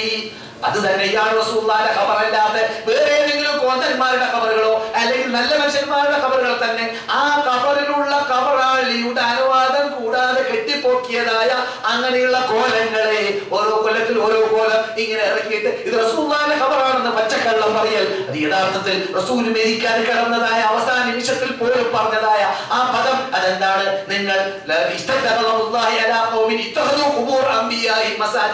നബിമാരുടെ ഖബറുകളെ കെട്ടിപ്പൊക്കിയും കൊണ്ടോ അല്ലെങ്കിൽ വേറെ രൂപത്തിലോ അതിനെ പള്ളികളായി ആരാധനാലയമാക്കി മാറ്റുന്നതായ വിഭാഗത്തെ അല്ലാഹു ശപിക്കട്ടെ, അല്ലാഹുവിന്റെ ശാപം അവരിൽ ഉണ്ടാവട്ടെ എന്ന് റസൂൽ പറഞ്ഞു മരിച്ച ആ റസൂലുള്ളാഹി സ്വല്ലല്ലാഹു അലൈഹി വസല്ലമിന്റെ ആ കൽപ്പനയ്ക്ക് ഘടകവിരുദ്ധമാണ് ഈ ഇല്ലാത്ത ഖബറുകളുടെ ഫോട്ടോസുകൾ വിതരണം ചെയ്തുകൊണ്ട് റസൂലിന്റെ ഖബറാണെന്ന് പറഞ്ഞു നടക്കുന്നവർ കാട്ടുന്നതായ കരിഞ്ചന്തയും തോന്നിവാസവും. അല്ലാഹു അവരെല്ലാം ഹിദായത്തിലേക്കും സന്മാർഗത്തിലേക്കും നയിക്കട്ടെ. ചോദ്യം അവസാനിച്ചോ? ഈ മുടി പല സ്ഥലത്തുണ്ട് പറഞ്ഞിട്ട് കുറെ ചരിത്രങ്ങളൊക്കെ ഉപയോഗിക്കുന്നുണ്ട്. അതേപോലെ കാശ്മീരിലും പിന്നെ വെല്ലൂരിലൊക്കെ കുറെ നൂറ്റാണ്ടുകളായിട്ടുണ്ട്. എനിക്കറിയുന്നത് ഞാൻ പറഞ്ഞു, അല്ലാതെ എനിക്കറിയില്ല. 100-100 നമുക്ക് ബുഖാരിയിലുള്ള ഞാൻ നേരത്തെ ഓതി വെച്ചതായ അസ്ലിം തസ്ലം എന്ന ഹദീസ് പോലത്തതായ ശക്തിയുള്ള റിവായത്തുകളിലൂടെ തെളിവോടുകൂടി നമ്മുടെ മുമ്പിലേക്ക് ആരെങ്കിലും റസൂലുള്ളാഹിന്റെ മുടിയാണ് എന്ന പേരിൽ എത്തിച്ചു കൊണ്ട് തരികയാണെങ്കിൽ നാം അംഗീകരിക്കും. റസൂലുള്ളാഹിന്റെ മുടിക്ക് നൽകേണ്ട പുണ്യത നാം നൽകുകയും ചെയ്യും. പക്ഷേ അത് ഉള്ളതായിട്ട് നമ്മുടെ വിവരത്തിൽ 1 നൂറ്റാണ്ടിന് ശേഷം ഇല്ല. മ്യൂസിയങ്ങളിൽ കയറി കൂടിയ തുർക്കികൾ ഇവിടെ വരിച്ച കാലഘട്ടത്തിൽ കൊണ്ടുപോയ പല സാധനങ്ങളെ കുറിച്ച് പറയപ്പെടാറുണ്ട്. തുർക്കിയിൽ ഞങ്ങളുടെ നാട്ടിലുണ്ട് എന്നവർ പറയുന്നുണ്ട്.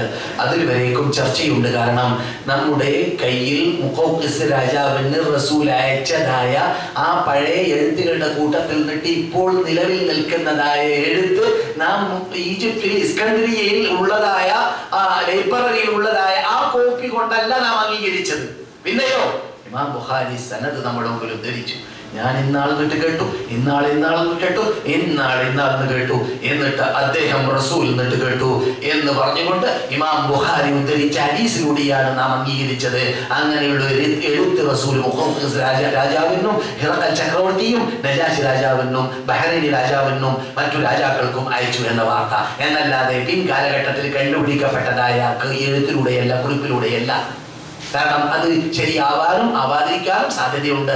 ഇതോ അല്ല, ഇത് പച്ചക്കള്ളം പറയാത്തവരെ സംരക്ഷണം ചെയ്തിട്ട്, പറയാത്തവരിലൂടെ സംരക്ഷണം ചെയ്തിട്ട് ഈ മതത്തെ ഖിയാമത്ത് നാൾ വരെ നിലനിർത്താൻ, ഈ ഖുർആനിന്റെ സുന്നത്തിനെ നിലനിർത്താൻ അല്ലാഹു ഏറ്റെടുത്തതാണ് എന്നതുകൊണ്ട് അതിൽ നമുക്ക് എന്തില്ല, എതിർപ്പില്ല. അതാണ് യാഥാർത്ഥ്യം.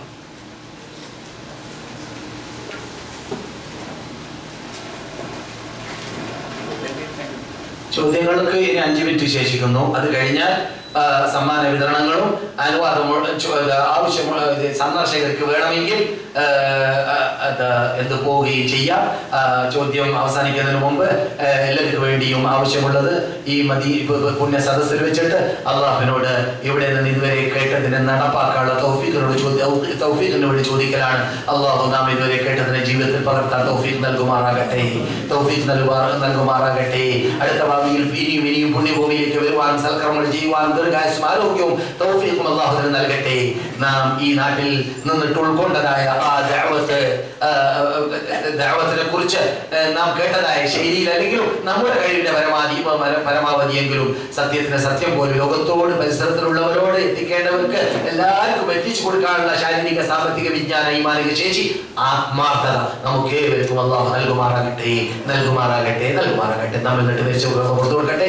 നാം ഇരിക്കുമ്പോൾ നമുക്ക് അള്ളാഹു മാഫി ചെയ്ത് നൽകുമാറാകട്ടെ. എണ്ണകളില്ലാത്തവർക്ക് നമ്മൾ എന്നിട്ട് എണ്ണകളില്ലാത്തവർക്ക് സാലേഹ്യങ്ങളായ എണ്ണകൾ അള്ളാഹു നൽകട്ടെ. രോഗങ്ങളുടെ രോഗങ്ങളെ മാറ്റട്ടെ. സന്താനമുള്ളവർക്ക് ഇല്ലാത്തവർക്ക് സാലേഹ്യങ്ങളായ സന്താനങ്ങൾ അള്ളാഹു നൽകുമാറാകട്ടെ. ചോദ്യം അവസാനിച്ചു. اللهم صل على محمد وعلى آل محمد.